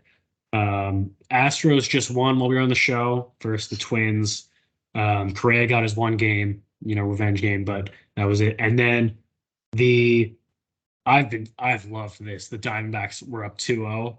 And now going into game 3, the Diamondbacks just set an MLB postseason record with 4 home runs in 1 inning as Lance Lynn's Dodgers trail 4-0 facing elimination. And when we get to that game, I'll be over the moon. But Rank, what's your biggest takeaway from these playoffs? The Phillies are such a fun team. Dude, why did that have to be your takeaway? And it pisses me off, but the Phillies are such a fun team to watch. They just have so much fight and so much energy, and it annoys the hell out of me. Because I wish the Mets were like that. They're so fucking hype. I hate it, dude. Bryce Harper really is good at baseball. The whole like stare down Orlando Arcia. Oh god, that was kind of lit, and I hated it. Liam, can you guys hear me? Yeah. Yes, sir. Sorry, I missed out on that. Teams hates me. Sorry. What's your takeaway from the MLB playoffs? It's just a life of pain for me. I don't know, man. Phillies and the Braves are battling it out in one of the best series. Like, okay, number 1, I have a couple bones to pick with the Braves. First, they talk about how they're the best team ever. They have all these guys that hit home runs, and then they lose 1 game in the divisional series, and they're like, "Oh, is it unfair that teams that get the 1 seed get a bye because they don't play and they're rusty just because the Phillies shit on them?" Like, you can't have it both ways. Number 2, it sucks because both the Braves and the Phillies are electric, and I hate it. And the Rangers just beat the Orioles. So this is not looking like good playoffs for me. Go D-backs. Go Astros. That was a weird thing to say. I'm just really excited because I don't know if you heard the news, Liam, but apparently Max Scherzer is going to be back next series. And I Really? can't wait for him to That means that the Astros will win. blow it so bad for the Rangers that the Rangers lose, and I could just watch both DeGrom and Scherzer cry away. The fact that Scherzer has been freaking celebrating like he's like won a World Series after all these like Rangers playoff successes, meanwhile he's pitched like 2 games for them, pisses me off. Also, one more thing. I legit think the D-backs have a shot at beating either of these two teams. I don't know if you guys are looking at the box score of the game going on right now. They're up Dude. 4-0. 4 home runs. 4 home runs in runs. 1 inning. And Are the you bases kidding loaded. me? Are you kidding me? This Dude, team I is am crazy so right high on the D-backs. I think Corbin Carroll's the next coming of Jesus. I now. really They're do. just insane. I was a betting man right now. I think I would bet D-backs Rangers are probably the World Series right now if I were betting. That's pretty fair. Oh, I think anyone but the Rangers, man. I don't know. I hope it's the D-backs that make it out of the NL. I'd be D-backs a little Twins. happier. I hope so too. I want to flip the script a little bit, dude. These the fucking Dodgers starting pitchers are abysmal, dude. Kershaw, 6 runs the first game before didn't even record a second out, right? And then you had well, you burned Emmett Sheehan because he came in and he had to come in as to relieve him. So that's another starter you burned. Bobby Miller shit the bed game too. Lance Lynn, who since getting traded there had some good moments, but 4 home runs in 1 inning for the D-backs, it's unbelievable. They're not getting any run support, which is just sad when you have Mookie Betts and Freddie Freeman and Max Muncy and Will Smith. It's just pretty sad to give them no run support. But credit the Diamondbacks. They didn't go to a game 3, right, versus the Brewers, so they still had Merrill Kelly. Zach Gallen was able to pitch well. Dude, I am so on the Diamondbacks train. I don't care that they're in our division, the Padres division. So high on them. I'm with you, Liam. Get out of the NL. I would love it. I think that the divisional series would be 7 games too. Wholeheartedly I've gone believe. back and forth on that because I was having a discussion today with a guy I work with, and part of me says you need the 5-game series because of how pitchers get tired in baseball and how it's nice for the rest. But the other part of me says the lower seed has such an advantage. Because think about the Phillies, for example. The Phillies win 1 game on the road, and they theoretically don't even have to go back to Atlanta. They just got to win their 2 games at home and they win the series. I just think this baseball, we play 162 games. It's a season. The NBA plays 82, and all their rounds are 7 games. Yeah. Give guys, between games 3 and 4, give them 3 days rest. But I like how Why fast not? baseball Do playoffs are. something. The fact that baseball playoffs go by, we're in the NLCS and it's got great teams, and those are the big games are. I don't know. I kind of like that part. I don't know. I'm greedy. I want to see more baseball, to be honest. But I don't know. It just even watching the Braves and the Phillies, 2 teams I hate. If this was a 7-game series, man, just imagine. Oh, incredible. Well, and then you get to see your ace, more times in the series, right? Hypothetically. Exactly, and I don't understand. They play 162. Why I don't can't even they get play the wild card. You play a 162 game season and you make the playoffs, and it comes down to 3 games. Well, Truett, guess what? It used to be 1.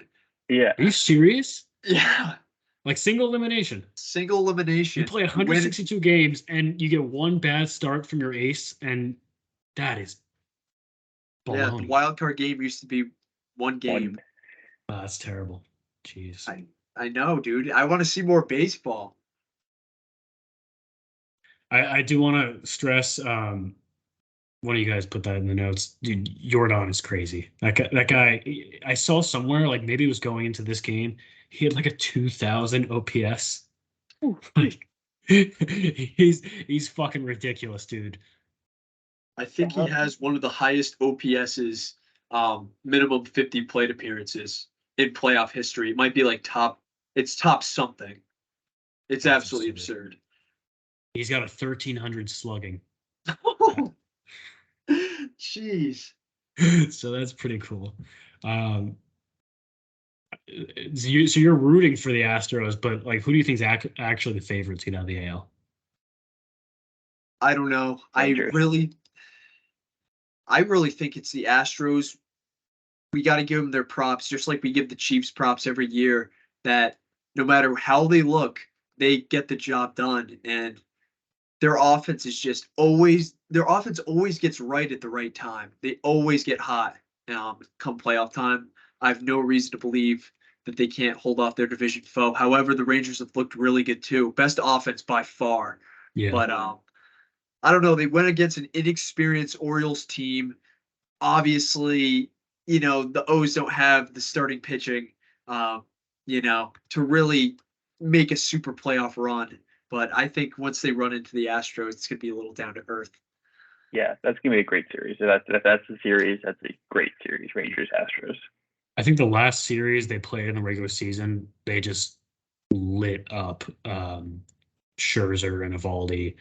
And it's good. Like, this offense is crazy, dude. I would walk Jordan every time if I could. Like, that's just ridiculous. The Rangers pitching staff, Lee, you probably relate to this too. Like, the fact that the Rangers pitching staff, 4 out of 5 of them, when healthy, are former New York baseball players who were terrible here.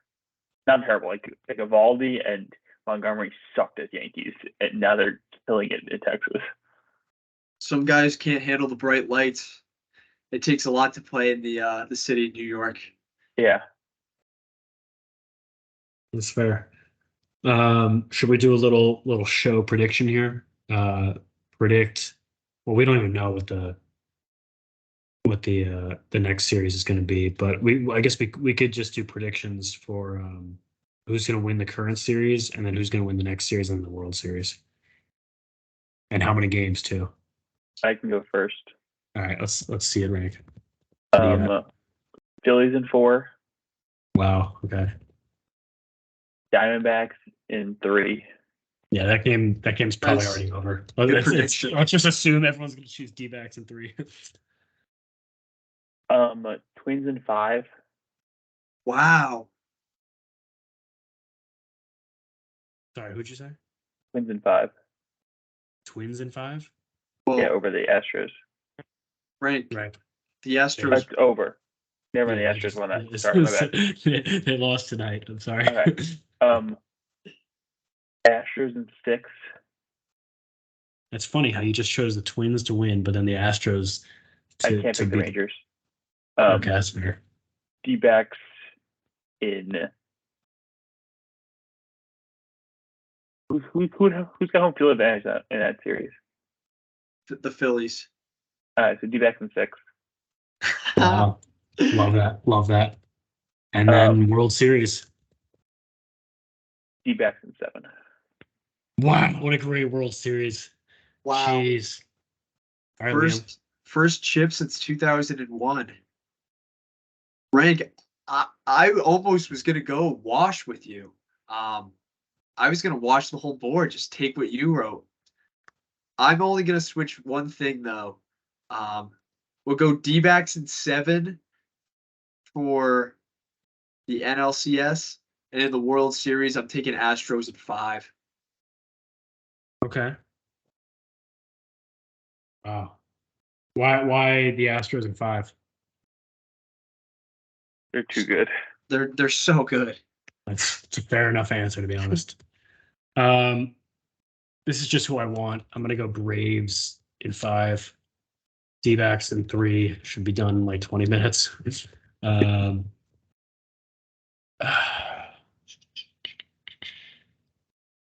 Next series is best of 7. Yeah. Okay. Yeah. I'm gonna go Astros in 7. I don't know, dude. This Rangers team is good. Fuck it. I gotta be different. I'm gonna go Rangers in 7. And then you guys are gonna murder me if I choose Rangers to win the whole thing. Well, okay, wait, I gotta go D-backs in Wow. 7. Thank you. And then you would have murdered me if I chose Braves. Fuck it, dude. If the D-backs win the World Series, I'm getting a Corbin Carroll jersey. I'm gonna Wow. go D-backs in 7. The Fuck it. division rival. Dude, don't care at this point. Fuck the Dodgers. I love this. This is amazing. This has been great. Is this usually how good the playoffs are? Yeah. Dude, but baseball, the MLB players are just different, man. They're just Excited, different. man. This is good. This is All right. good. Mostly because the Dodgers are gonna get swept. I'm very happy. I've been letting you guys down the past couple episodes, so I've done some research and got you some trivia questions. The Woohoo! first one, we're testing baseball knowledge and how much of the game, specifically Truett, that you know. Oh no. I'll let Oh, Liam help no. you out on this one, but this is mostly for you. Okay. Okay. There are, ignoring the new baseball rules of Okay. pitch clock, there are 7 ways to get to first base. Oh, Can you name the 7 ways to get to first base? Okay. I'm not like I'm counting all types of hits are the same, right? Like saying it's Yeah. not you're gonna say So okay, so hits is 1. a walk. Yep. Hit by pitch. Yep. Is an intentional walk a different one? No, it's the same thing as a walk. Okay, so I got 3. Maybe do you do like a strikeout wild pitch? Like drop third strike. Drop third strike, yeah. What are there 4? There's 3 That's more 4. ways to get on base.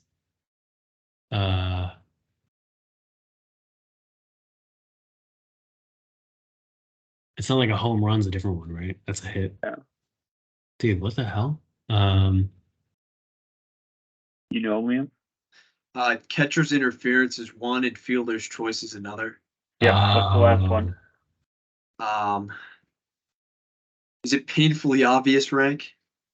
I feel like it's one of the more obvious ones, kind of. Yeah. Ways to get to first base? Yep. So Stand at if, first base. It's not a hit. It doesn't count as a bat even. if But you you're get at if first base. Oh, you're a sack pinch- fly. yeah. No, wait. No, wait. sack Pinch fly, you wouldn't be at pinch first run. base. If you pinch run at Oh, a first. bunt? No. Is it Does bunt a one? sack That's bunt? a hit. Nope. Yeah. Feel stupid now. On a scorecard, it'd be 1 letter and then the position that occurred. Oh, an error. Yeah. Oh, did we miss that? dude. Yeah. That is painfully obvious. All right. That was one. The other one, I'm not sure if you guys saw this, but on some NBA show, they interviewed LeBron and they asked him to name what other. There's been 5 players now who have played 21 plus seasons.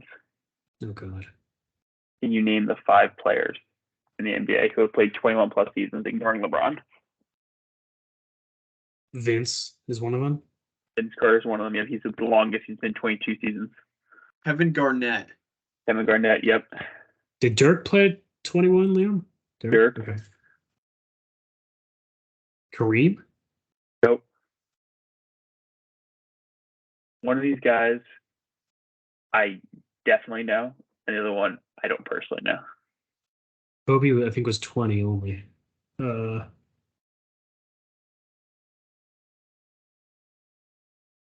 How washed was his last season in the NBA? Like how washed was this guy? He won a championship in his last season, and I don't think any of us could have said he was on this team. Tracy McGrady? Yeah, T-Mac. Nope. Really? What team was Guys, it?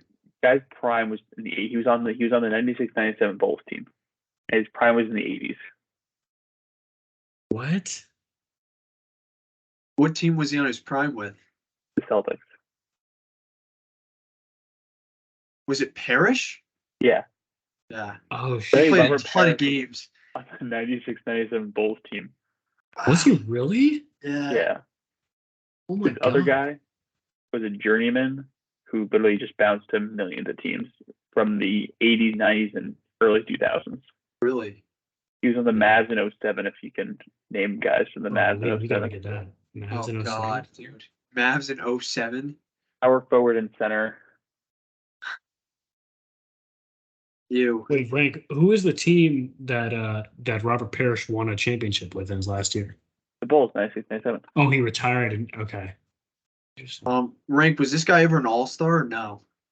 I'm going to do some research for you right now. He was an All-Star in 92, NBA championship in 03 with the Spurs. God. Boris Diaw. Nope. All-star in 92? With the Hawks. What the fuck? Hawks? I couldn't tell you a single Hawks 92. I don't know who this guy is. I can just give it to you if you. I don't think you're going to get it. Yeah. Kevin Willis. Kevin Willis? Yeah. I only know him because of 2K, but Yeah, I was going to say no the same clue. thing. Yeah. He played so much. He was with the Hawks, the Heat, the Warriors, the Rockets, the Raptors, the Nuggets, the Rockets, the Spurs, the Hawks, and the Mavs. Wow. Ish Smith type numbers. That's great. Maybe we can use him later for the NBA crossover grid. Yeah, speaking of which, you guys want to do that right now? Yeah. Hey, you know what Kevin Willis can say though? He's in the same category. He's in a category with LeBron. He can say that. Yeah. And Dirk and Vince and Robert Parrish. He can say these things. I had no idea Robert Parrish was on that Bulls championship team. Dude, because Rank, the three of us, we've played that '98 Bulls and team in 2K. I feel like we would have seen Robert Parrish. Yeah. I don't know. Can you guys see the screen? Yeah. Right now? Yeah, I like your wallpaper. Thanks, man. Can you see the hoop screen? No. Yeah. Okay. Someone else may have to pull up the hoop screen. I'm having technical difficulties today. Oh, You What want to about do it? now? Oh, you got it. Yeah. I see it. There we go. Correct. Okay, here we go, fellas. What do we got? Hawks, Clippers, Wolves, 10+ seasons. There we go. Yep. Pelicans, 15 a game. Dude, If you just go throw from Kevin Willis in the Hawks one, Hawks, right? 10+ seasons, yeah. Let's throw Willis in there. Nice. Good work, Atta boy. boys. Is it 10+ seasons in the NBA? Okay. An We're average looking at- you 15 think- a game. We can think of a random stud, or maybe not a stud. I was gonna say Monte Ellis would work for this one pretty well. I was going to say Lou Will. Who will? Try. Oh, rank 'em. Nice Rank. Boom. Okay. Did Quincy Pondexter reach 10 years? Dude, Oh, Quincy was a go. Oh, he's right. No, he was kinda retired. tough. He was I kind didn't of even know tough he in was out of the 2K. league. He was that kind was of a good tough. one, Truett. Yeah. Ryan Anderson, is he on 10 Pelicans years? players. Brian Who? Anderson. Ryan? Yeah, that's a good one. There he is. Solid. Beautiful. Hawks Clippers. Lou Will. Let's see. Corver's there. Do people remember Eric Gordon on the Pelicans? Ooh, Eric Gordon could be going. I don't know if people remember that. Damn, he had a long ass career too. Yeah, it was okay. You can go Jeff Teague for T-Wolves Hawks. I don't know if people remember that Teague was on that Jimmy Butler team. I'd be pretty pissed if that's a high one. Oh! Ooh. I'll just start over. It's because he's in the talk show now. Fuck. All right. T-Wolves, 15+ points. Let's go Wally Serbiak. I think Wally Serbiak's 15+ Great points. answer, Rank. Great Yeah. answer. That's your legend, right, Rank? No, Nice. you should try that one. Try Gugliotta. See if Gugliotta's got left in him. He definitely did. Do you know how to spell it? Yeah, G-U-G. G-U? There we go. Nice, Rank. That's my legend. Not to be weird, but like Wally Zerbiak's like a very beautiful man. Just want to say that. He Did really is. Tyreek Evans play on the Clippers? He Oh. might have. I think he did. No, he didn't. Oh. Get that Jeff Teague one out of here. We got to replace that one.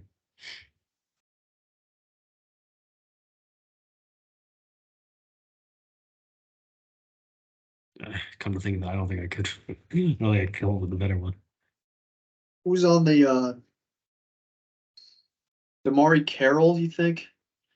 Be lower. I got a name. Who?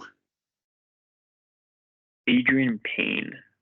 Oh, dude. good shout. Adrian That's a good Payne. one. 3 Oh, years? nice. Look There at you this go. guy. He only played Tough. 3 years in the league and somehow made it on Tough. 2 teams. He was in those 2K teams with the Hawks back in the day. Did Bob Mute play in the Pelicans or the Hawks? He played on the Pelicans. Maybe not. Maybe the Hawks? Give my boy Luke another shot. Damn. He was tough on the Clips.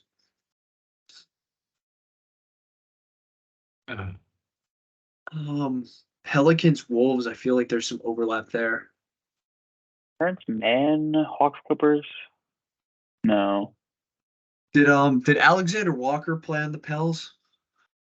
Yes, yeah, he did. Yeah. He did. I feel like that's gonna be pretty high though. Yeah. Yeah. Shea's too good. Really Fucking over gives his this guy some cousin. recognition.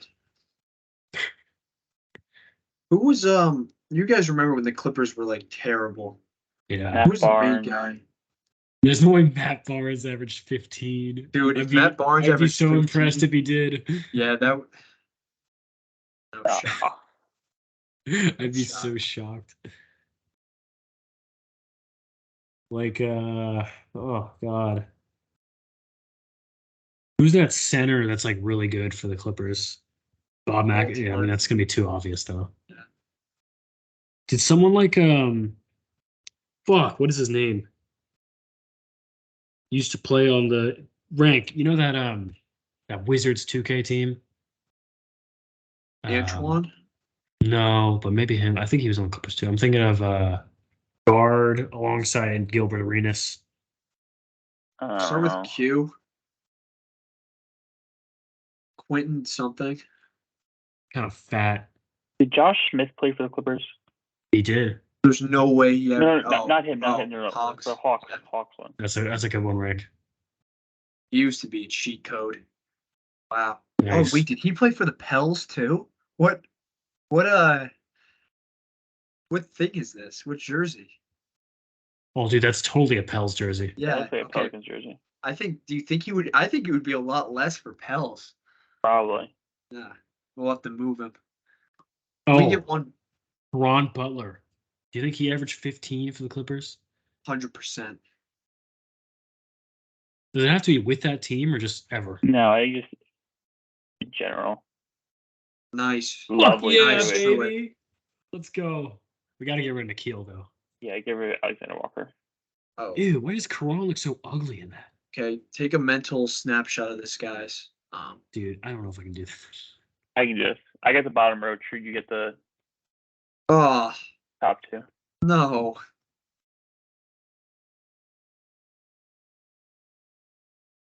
Grid. Oop, grid.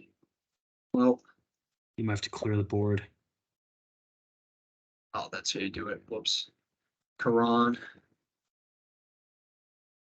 Where's your boy We go Goop? to the right. Googie. Lou Will up right below him. Like I'm Lou. Yeah, Ryan Anderson. Wait. Kelly. Sorry. No, don't do Ryan Anderson there. Didn't Ryan Anderson play for the Clippers also? He did. Yeah, he did.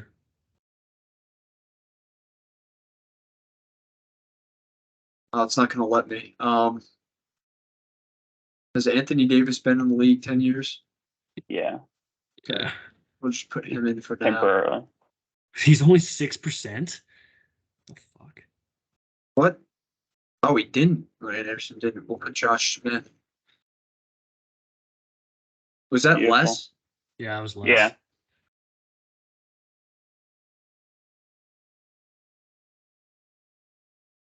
That's Kevin Nikhil Willis. Alexander. Kevin Willis was the Hawks one.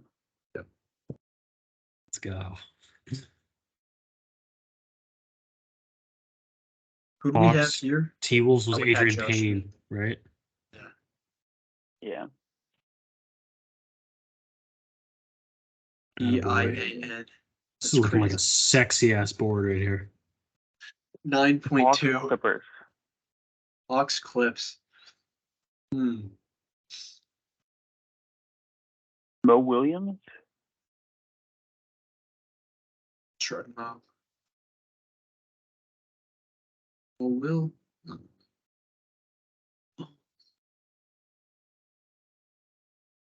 Did Willie Green play on the Hawks? Because I know Rondé? No. he's the Mike Scott. Whoa! Whoa! Oh, I was gonna say wasn't he the Pels coach? Yeah, he is. Yeah, he's the Pels coach. Yeah. So I wonder if that would work. Holy shit! What a board. Yo, Willie Green. We got to get if we got someone platinum in here, that would look pretty. So Pels, T-Wolves.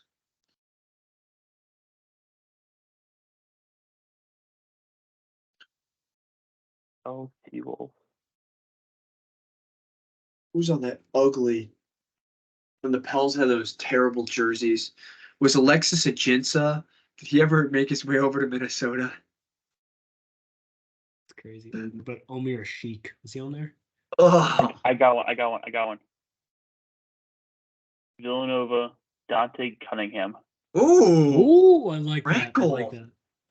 Nice. Okay. Very nice. Oh, Wait, do you want a higher rarity or a lower rarity? Lower. Lower. Okay. Damn, only Pretty 15. good, boys. Pretty Wow. good.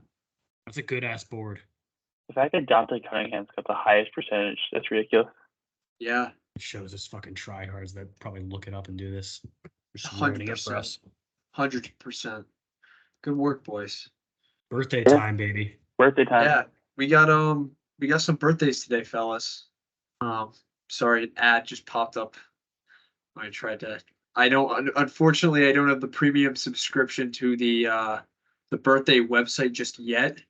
Damn. We'll crowd surf you some. We'll raise some money. Some more YouTube subs, more views. We'll be getting there. So in baseball, Gio Urshela turns 32 today. I did not know he was that old. That's crazy. I don't know if that's right. Long time vet, True, you might know this guy, Ty Wigington. Happy birthday to Ty. Yep. Happy birthday, Ty. Yeah. In basketball, we got a couple. Keldon Johnson, happy birthday, turns 24. And old man Mike Conley turns 36.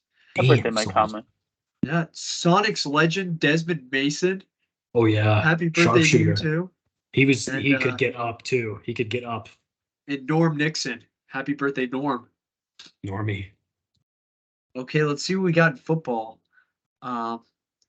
Happy birthday to TJ Watt. Just talked about you. Wow. Hell of a performance this past week, man. Unbelievable. Terrell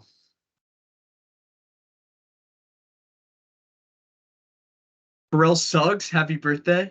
Wow, okay. I love Legend. Terrell Suggs. He was so Legend good. in his own right. Rank, what do you think about Terrell Suggs? He was an amazing football player. Yeah, he was. Don Boarhead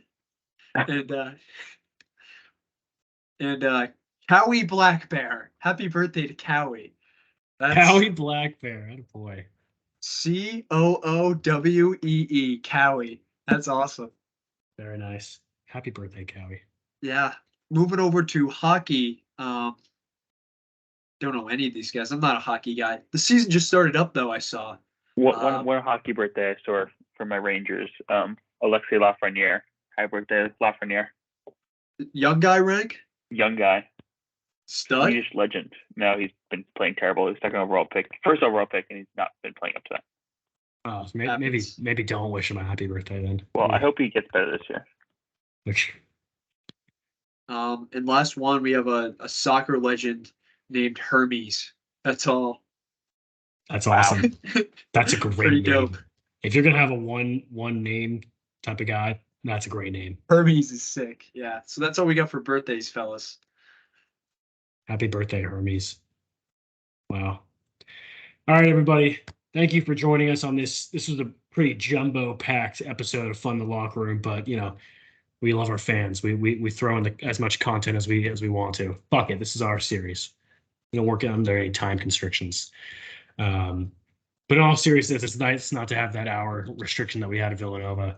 It's good to be able to have this free format. So we appreciate it. Hope everyone's enjoying it on YouTube. A lot of predictions today, a lot of recaps. We'll be back next week with some more in baseball. Basketball will be close to the season starting, and some more football as always. So you're not going to want to miss this. Fun in the Locker Room. Best show in America. Gonna say it again. Best show in the United States. Flat out undisputed. A lot of people have said that. We'll see you next time. In the meantime, go have some fun in the locker room. We'll see you next week.